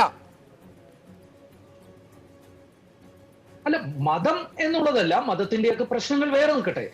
ഈ 70 വർഷത്തെ പ്രശ്നം എന്ന് പറയുമ്പോൾ ഒരു പാൻഡമിക്കിനെ നേരിടുമ്പോൾ ഒരു പൊതുജനാരോഗ്യ സംവിധാനത്തെ സജ്ജമാക്കുന്നതിന് വേണ്ടി കഴിഞ്ഞ ഒരു വർഷം മുഴുവൻ ഉണ്ടായിരുന്ന കേന്ദ്ര സർക്കാർ അത് സംസ്ഥാന സർക്കാരുകളുടെ തലയിലേക്ക് ഇട്ടുകൊടുക്കുകയും കൈകഴുകി നിൽക്കുകയും ചെയ്തു എന്നുള്ളത് നമ്മൾ പറയേണ്ടതും കാണേണ്ടതും ഇനി തിരുത്തിപ്പിക്കേണ്ടതുമായ ഒരു വസ്തുത തന്നെയാണ്. ആയിരക്കണക്കിന് കോടി രൂപ ചെലവിട്ടുകൊണ്ട് 25,000 കോടിയിലേറെ വകയിരുത്തുകയും അതിലേറെ കോടി രൂപ ചെലവാവുകയും ചെയ്യുമെന്ന് ഉറപ്പുള്ള പാർലമെന്റ് മന്ദിരത്തിന്റെ നിർമ്മാണമടക്കം, മോദിക്ക് താമസിക്കുന്നതിന് വേണ്ടി ആഡംബര ഗൃഹത്തിന്റെ നിർമ്മാണമടക്കം നടത്തുന്ന ഒരു കേന്ദ്ര സർക്കാർ 32,000 കോടി രൂപയുണ്ടെങ്കിൽ ഇന്ത്യയിലെ മുഴുവൻ പേർക്കും സൗജന്യമായി കോവിഡ് വാക്സിനേഷൻ നൽകാമെന്നുള്ള അവസ്ഥ നിലനിൽക്കെ പൊതുജനത്തിന്റെ പൊതുഖജനാവിലുള്ള പണം ഇങ്ങനെ വൃഥാ ചെലവഴിച്ച് ധൂർത്തടിച്ച് കളയുന്ന ഒരു സർക്കാരാണ് നിലനിൽക്കുന്നതെന്ന് പറയുക തന്നെ വേണം. ഒരു കാര്യം കൂടി പറയാം. ഇപ്പോൾ ഈ സർക്കാർ ചെയ്യുന്ന കേന്ദ്ര സർക്കാരിന്റെ വാക്സിനേഷൻ പ്രോഗ്രാം അനുസരിച്ച് ഇന്ത്യയിൽ ഹേർഡ് ഇമ്മ്യൂണിറ്റി കിട്ടുന്നതിന് പൊതു ലോകാരോഗ്യ സംഘടനയൊക്കെ പറയുന്ന ഹേർഡ് ഇമ്മ്യൂണിറ്റി ഇന്ത്യൻ സമൂഹത്തിൽ കിട്ടുന്നതിന് ഏതാണ്ട് 94 കോടി പേർക്ക് വാക്സിനേഷൻ നൽകണം. ഇങ്ങനെ 94 കോടി പേർക്ക് വാക്സിനേഷൻ നൽകണമെങ്കിൽ ഏതാണ്ട് 188 കോടി വാക്സിൻ ഡോസെങ്കിലും വേണം. ഇപ്പോഴത്തെ നിരക്കനുസരിച്ച് ഇത്രയും വാക്സിനേഷൻ നടക്കണമെങ്കിൽ 3.5 വർഷം വേണം എന്നാണ് കണക്ക്. 3.5 വർഷം. അപ്പോഴേക്കും അന്താരാഷ്ട്ര സംഘടനകളുടെ പുതിയ കണക്കനുസരിച്ച് ഓഗസ്റ്റ് 1 ആകുമ്പോഴേക്കും ഇതേ നിരക്കിലാണ് സർക്കാർ പ്രവർത്തിക്കുന്നതെങ്കിൽ 10 ലക്ഷത്തിലേറെ പേർ ഇന്ത്യയിൽ കോവിഡ് ബാധിച്ചു മരിക്കുമെന്നാണ് കണക്ക്. ശരിയാണ്. ദയവായി തുടരുക. ഞാൻ മടങ്ങിയെത്താം ശ്രീ പ്രവീൺ. ഡോക്ടർ പ്രവീൺ, ഇങ്ങനെയാണ് കാര്യങ്ങൾ മുന്നോട്ട് പോകുന്നതെങ്കിൽ നമ്മൾ ആശങ്കപ്പെടുന്നതിൻ്റെ എത്രയോ മടങ്ങ് പ്രത്യാഘാതമല്ലേ രാജ്യത്തിന് ഉണ്ടാകാൻ പോകുന്നത്? ഇപ്പോൾ പറഞ്ഞതുപോലെ 3.5 വർഷക്കാലം വേണം നമുക്ക് മുഴുവൻ ആളുകളെയും വാക്സിനേറ്റ് ചെയ്യാൻ എന്നുള്ളത് വെറും സാങ്കേതിക കണക്കാണ്. ആളുകളെ വാക്സിനേറ്റ് ചെയ്യപ്പെടാൻ തയ്യാറല്ല. ഒന്ന്, ഇനി അഥവാ ഹേർഡ് ഇമ്മ്യൂണിറ്റി യഥാർത്ഥത്തിൽ ഈ പറയുന്ന വളരെ വേഗത്തിൽ ഇതിൻ്റെ മ്യൂട്ടേഷൻ ഉണ്ടാകുന്നു എന്നുള്ളത് കൊണ്ട് തന്നെ ഹേർഡ് ഇമ്മ്യൂണിറ്റി ഒരു യാഥാർത്ഥ്യമാണോ? അതായത് നമ്മളിപ്പോൾ വാക്സിൻ എടുത്താലും നമുക്ക് രോഗബാധ ഉണ്ടാകാമെന്നുള്ള നില, നമ്മൾ ഇനി അഥവാ കോവിഡ് ബാധിതനായിട്ട് വരികയാണെങ്കിൽ തന്നെ നമുക്ക് ഒരു മാസത്തിനുള്ളിൽ തന്നെ വീണ്ടും രോഗബാധ ഉണ്ടാകുന്നു എന്നുള്ള പ്രത്യേക സാഹചര്യം. അപ്പോൾ മ്യൂട്ടേഷൻ, സെക്കൻഡ് മ്യൂട്ടേഷൻ്റെ മൗലികമായ വ്യത്യാസം, ഒന്നാം മ്യൂട്ടേഷനിൽ നിന്ന് രണ്ടാം മ്യൂട്ടേഷനിലേക്കുള്ള മൗലികമായ വ്യത്യാസം യഥാർത്ഥത്തിൽ ഇന്ത്യയിൽ ഒരു ഹേർഡ് ഇമ്മ്യൂണിറ്റി ഉണ്ടാക്കുമെന്ന് വിചാരിക്കാൻ കഴിയുമോ? നമ്മൾ പ്രതീക്ഷിക്കുന്നതിനേക്കാൾ, നമ്മൾ ആശങ്കപ്പെടുന്നതിനേക്കാൾ വലിയ ഗുരുതരമായ സാഹചര്യത്തിലേക്കാണോ പോകുന്നത്?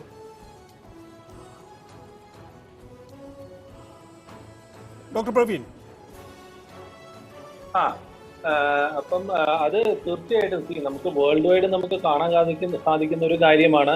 നമ്മൾ വാക്സിനേറ്റ് ചെയ്ത് കഴിഞ്ഞാൽ വേൾഡ് വൈഡ് എല്ലാം, ഇപ്പം ഏതൊരു യൂറോപ്യൻ നേഷനോ അല്ലെങ്കിൽ ഇതൊക്കെ അമേരിക്കൻ നേഷനോ എല്ലാം എടുത്തു കഴിഞ്ഞാലും എവിടെയൊക്കെ നമ്മുടെ ഈ ഇത് കുറയുന്നുണ്ടോ, നമ്മുടെ ഒരു ഡൗൺവേർഡ് ട്രെൻഡ് കാണുന്നുണ്ടോ, അവിടെ അതെല്ലാം വാക്സിനേറ്റ് ചെയ്ത കൺട്രീസ് ആണ്. അപ്പൊ അതിലൊരു ഡൗട്ടും വേണ്ട. നമ്മൾ എവിടെ സ്റ്റഡീസ് നടത്തിയാലും നമ്മൾ വ്യക്തമായിട്ട് കാണുന്ന ഒരു കാര്യമാണ്, വാക്സിനേഷൻ ആണ് probably the only way out. അത് മാത്രമാണ് ഒരേ ഒരു വഴി നമ്മുടെ ഇത് കുറയ്ക്കാനുള്ളത്, അസുഖം കുറയ്ക്കാനുള്ളത്. പക്ഷെ ഒരു കാര്യം മനസ്സിലാക്കേണ്ടത്, നമ്മൾ വാക്സിനേറ്റ് ചെയ്തു എന്ന് വെച്ചിട്ട് നമുക്ക് ആർക്കും അസുഖം വരില്ല എന്നില്ല. പക്ഷെ സിവിയർ ഡിസീസ് വരാനുള്ള സാധ്യതയും, പിന്നെ ഈ ഹേർഡ് ഇമ്മ്യൂണിറ്റി എന്ന് പറയുന്നത് ഡിസീസ് അതായത് ഒരു 60-70% അല്ലെങ്കിൽ ഒരു 70% പേരിൽ നമ്മൾ വാക്സിനേറ്റ് ചെയ്ത് കഴിഞ്ഞാൽ മാത്രമേ നമുക്ക് ഈ പറയുന്ന ഒരു ഹേർഡ് ഇമ്മ്യൂണിറ്റി ലഭിക്കുകയുള്ളൂ. അത്രയും പേർക്ക് നമ്മൾ വാക്സിനേറ്റ് ചെയ്ത് കഴിഞ്ഞാൽ നമ്മുടെ ഈ വൈറസ് നമ്മുടെ സൊസൈറ്റിയിൽ സസ്റ്റെയിൻ ചെയ്യാനുള്ള, നിലനിൽക്കാനുള്ള സാധ്യത വളരെയധികം കുറയുന്നു എന്നുള്ളതാണ്. പക്ഷേ ഡോക്ടർ മനുരാജ്, ഞാൻ മടങ്ങിയെത്താം ഡോക്ടറിലേക്ക്. മനുരാജ്, എൻ്റെ വിഷയം എന്ന് പറയുന്നത്, ഇങ്ങനെ ഒരു രാജ്യത്തിന് ഹാൻഡിൽ ചെയ്യാൻ പറ്റാത്ത പാൻഡമിക് ആയിട്ട് ഇത് പുരോഗമിച്ചിട്ടുണ്ടോ എന്നുള്ളതാണ്. പുരോഗമിക്കും എന്ന് മുന്നറിയിപ്പുകൾ ഉണ്ടായിരുന്ന ഒരു സംഭവമായിരുന്നു. കാര്യം അമേരിക്കയിലും ബ്രിട്ടനിലും ഒക്കെ ഇത് കത്തി പടരുമ്പോൾ ഇതേപോലെ ഒരു സാഹചര്യം ഇന്ത്യയിൽ വന്നാൽ ഇന്ത്യ താങ്ങില്ല എന്ന് പറഞ്ഞ അന്ന് ഒരു വാർണിംഗ് തന്നെ. ചൈനയെ സംബന്ധിച്ചിടത്തോളം ഒരു ഗവേണൻസ് ഉള്ള സ്ഥലമാണ് ചൈന. വേറൊരു സംഭവമാണ്. ചൈന ഒരു അതോറിറ്റേറിയൻ സിസ്റ്റമാണ്. അവിടെ വീട്ടിലിരിക്കുന്നു പറഞ്ഞാൽ വീട്ടിലിരിക്കും, കാര്യം വെളിയിലിറങ്ങിയാൽ മിച്ചം കാണില്ല എന്ന് ഉറപ്പുള്ള ഒരു രാജ്യമാണ്. ചൈനയെ പോലെ അതോറിറ്റേറിയൻ രാജ്യങ്ങളിലെ അതേ എഫിക്കസി ഒരിക്കലും ഒരു ജനാധിപത്യ അവിടെ കുറച്ചുകൂടെ മാസ്കിനെതിരെ സമരം ചെയ്യുന്നവരാണ് സ്വീഡൻ ഉൾപ്പെടെ, ജർമ്മനിയിൽ പോലും. അപ്പോൾ അവിടെ വ്യക്തി സ്വാതന്ത്ര്യവും ജനാധിപത്യം ഒരുപാട് കാര്യങ്ങളുണ്ട്. ഇന്ത്യയാണെങ്കിൽ അതൊന്നുമല്ല. ഇന്ത്യയിൽ സത്യം പറഞ്ഞാൽ മെസ്സേജ് എത്തിക്കാൻ പറ്റുന്നില്ല. ഒരു മെസ്സേജ് ഉത്തരേന്ത്യയിലെ ഒരു ഗ്രാമത്തിലോട്ട് ഒരു പൊതുജനാരോഗ്യ മെസ്സേജ് എത്തിക്കാൻ എളുപ്പമല്ല. ഇപ്പോൾ കേരളം പോലെയല്ല. കേരളത്തിൽ മാസ്ക് ധരിക്കണമെന്ന് പറഞ്ഞാൽ 95% പേരും അത് ധരിക്കാൻ, കാര്യം അവർക്കത് മനസ്സിലാവും നമുക്കും കൂടി വേണ്ടിയാണ്. പക്ഷേ ഇത് നമുക്ക് വേണ്ടിയാണ് എന്ന് ഈ സന്ദേശം അവർക്ക് എത്തുന്നില്ല. അതുകൊണ്ട് ഈ ഹേർഡ് ഇമ്മ്യൂണിറ്റി പോലൊരു സംവിധാനം ഇന്ത്യയിൽ എത്തുന്നതിനെക്കുറിച്ച്, അതൊക്കെ തിയററ്റിക്കൽ പോസിബിലിറ്റിയാണ്, അതിനൊരു ഫീസിബിലിറ്റി ഒന്നും ഉണ്ടാവില്ല. നേരത്തെ പ്രവീൺ പറഞ്ഞ പോലെ 70% പേരെയെങ്കിലും വാക്സിനേറ്റ് ചെയ്യണം. ഈ രോഗത്തിൻ്റെ കണക്കൊക്കെ വിട്ടേ, കാര്യം ആദ്യ വേവ് നമുക്ക് കൃത്യമായിട്ട് കണക്കില്ലാത്തതുകൊണ്ട് 70% പേരെ വാക്സിനേറ്റ് ചെയ്യാനായിട്ട് നിൽക്കുന്ന ഇന്ത്യ ഇപ്പോൾ 2% വാക്സിനേഷൻ നിൽക്കുകയാണ്. 2ൽ നിന്ന് 70ലേക്ക് എത്ര ദൂരമുണ്ട്, വർഷങ്ങളുടെ ദൂരമുണ്ട്. അത്രയും വർഷം ഇത് എന്ത് സംഭവിക്കും, ഇവിടെ എന്ത് കണ്ടുകൊണ്ടിരിക്കാൻ പറ്റും? നമുക്ക് 2 വർഷത്തേക്ക് ചിന്തിക്കുന്നതിനെ പോയിട്ട് 1 മാസത്തിനപ്പുറത്തേക്ക് ചിന്തിക്കാൻ പറ്റാത്ത സാഹചര്യമാണ്. അടുത്ത 1 മാസത്തേക്ക് ജീവൻ നിലനിർത്താൻ ആവശ്യമായിട്ടുള്ള ആകെ ഒരു ക്രൈസിസിലാണ് നമ്മൾ ചെയ്യുന്നത്. ഹെർഡ് ഇമ്മ്യൂണിറ്റിയെ കുറിച്ചൊന്നും ഇപ്പോൾ ചർച്ച ചെയ്യാനേ പാടില്ല എന്നാണ് എൻ്റെ. ഡോക്ടർ രശ്മിത രാമചന്ദ്രൻ, 20,000 കോടിയുടെ നമാമി ഗംഗയെ കുറിച്ചാണ് നമ്മൾ അല്പം മുമ്പ് സംസാരിച്ചത്. സെൻട്രൽ വെസ്റ്റയെ കുറിച്ച് നേരത്തെ പ്രമോദ് ചൂണ്ടിക്കാണിക്കുകയുണ്ടായി. പ്രതിമ നിർമ്മിക്കുന്നതിൻ്റെ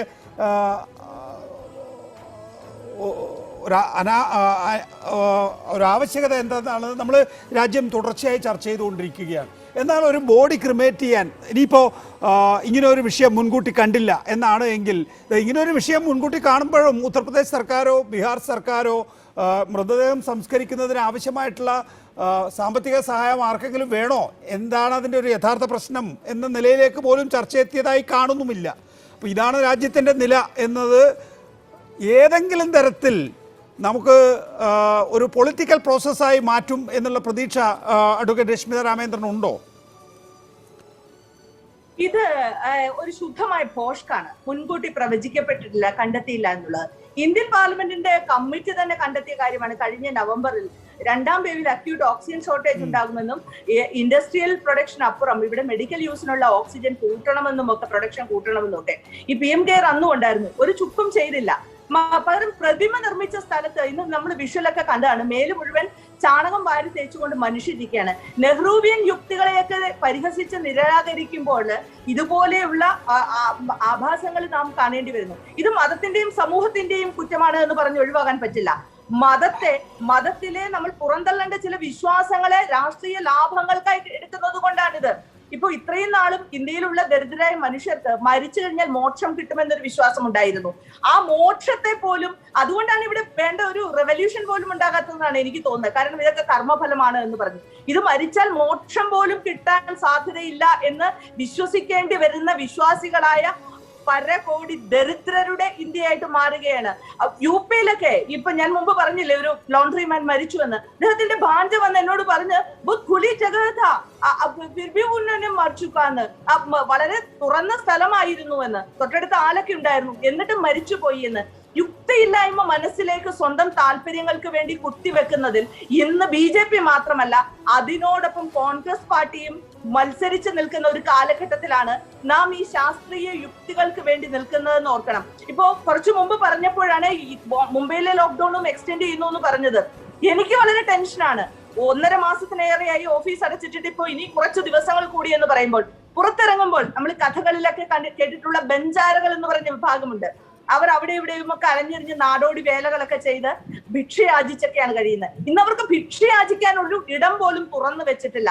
ചെറുകിട കച്ചവടക്കാർ, കർഷകരായിട്ടുള്ള മനുഷ്യർ, ഇവരൊക്കെ ദാരിദ്ര്യം കൊണ്ട് മരിച്ചു പോകുന്ന അവസ്ഥയിലാണ്.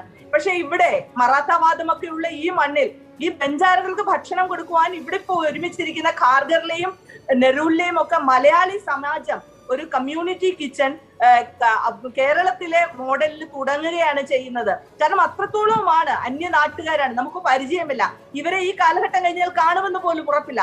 പക്ഷെ ഇവിടെയാണ് ശാസ്ത്രീയ യുക്തികളും മനുഷ്യത്വവും കമ്പാഷനും ഒക്കെ കൊണ്ടുവന്ന മലയാളിയുടെ മനസ്സലിയുന്ന കാഴ്ച ഇവിടെ വളരെ പ്രതീക്ഷ നൽകുന്ന ഒന്നാണ്. കേരളത്തിൽ ഈ ലോക്ക്ഡൌണിനൊപ്പം നിങ്ങൾക്ക് ഭക്ഷ്യ കിറ്റുകളുണ്ട്, കമ്മ്യൂണിറ്റി കിച്ചൺ ഉണ്ട്, സന്നദ്ധ സംഘടനകളുണ്ട്.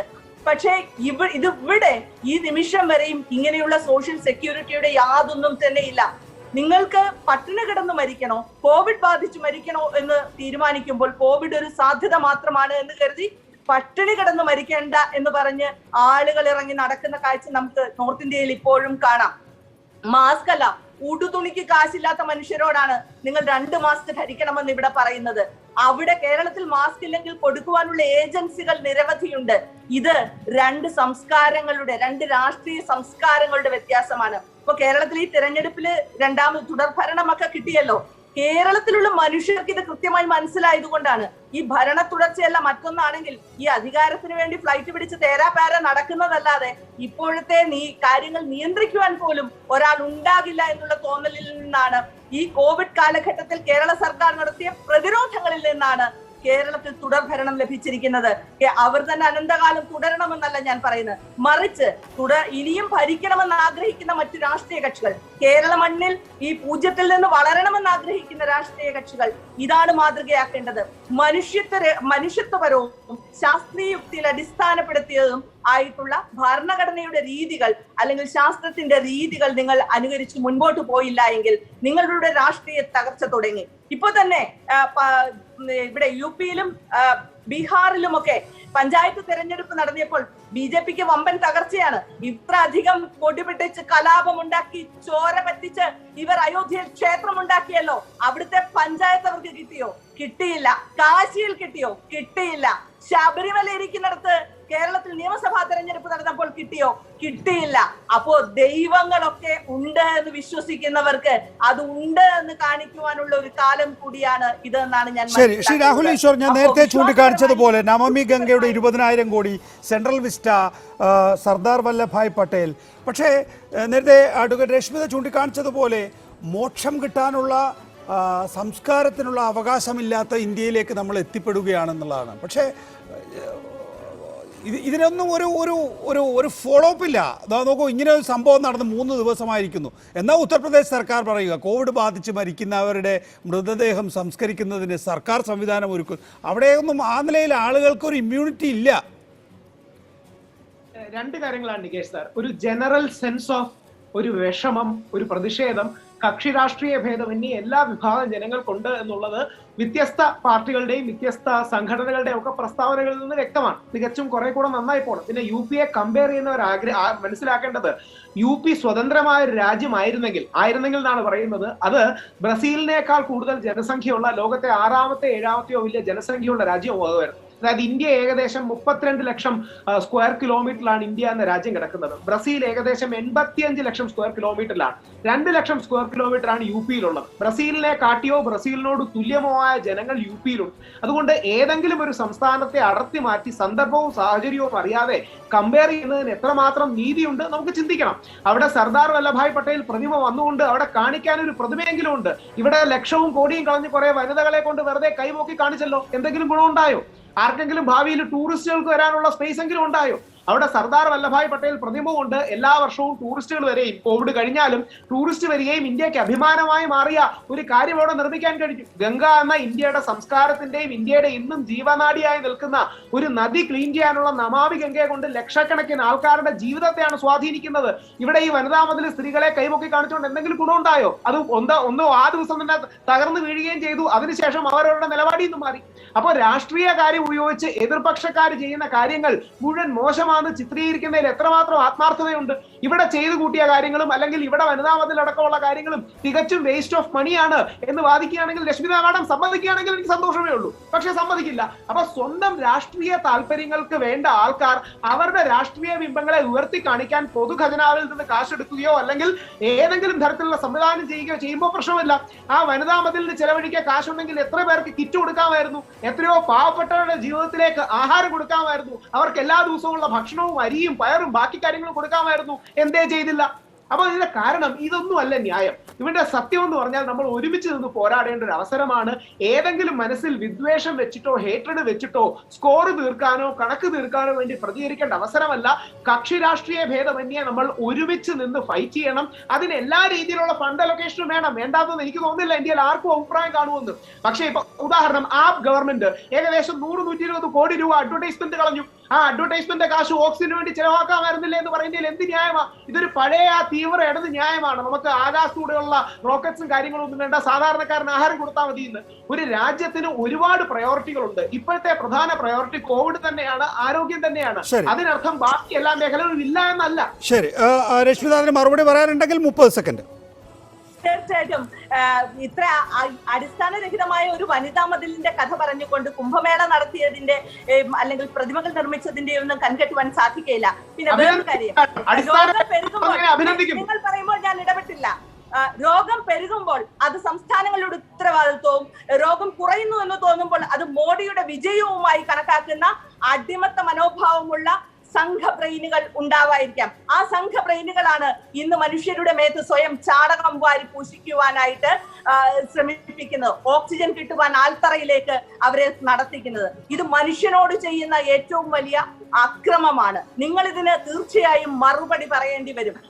മുഴുവൻ വെറുപ്പിന്റെ രാഷ്ട്രീയം വാരി വിതറിയ ശബരിമല കാലം മുതൽ കേരളത്തിന്റെ കലാപഭരിതമാക്കുന്ന രാഹുൽ ഈശ്വറിന്റെ അടുക്കൽ നിന്ന് ഏതായാലും സ്നേഹത്തിന്റെ മാർഗങ്ങളൊന്നും എനിക്ക് പഠിക്കേണ്ടി വരില്ല. ഈ സൂര്യ ടിവിയിൽ നിങ്ങൾ പരിപാടി അവതരിപ്പിക്കുന്ന കാലത്ത് കൃത്യമായി ശാസ്ത്രീയ യുക്തികളോടുകൂടി നിങ്ങൾ അറിവ് വിളമ്പുമ്പോൾ ഞങ്ങളൊക്കെ വളരെ സന്തോഷത്തോടെ കേട്ടിരുന്നു. പക്ഷെ ഈ ശബരിമല കാലം മുതൽ നിങ്ങൾ തികച്ചും വ്യത്യസ്തനായി നിങ്ങളുടെ വ്യക്തി മാഹാത്മ്യത്തിന് വേണ്ടി വെറുപ്പിന്റെ ഉദ്ദേശം മാത്രം ആളാണ്.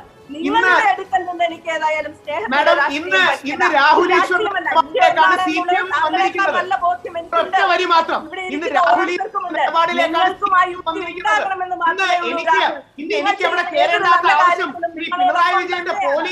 കാവലിൽ നിന്ന് യുവതികളെ കയറ്റുന്നില്ല. അതുകൊണ്ട് എന്റെ നിലപാടിലേക്ക് CPM വന്നുകൊണ്ട കാര്യം മറക്കരുത്. 2, അടിസ്ഥാനമില്ലാത്ത വനിതാ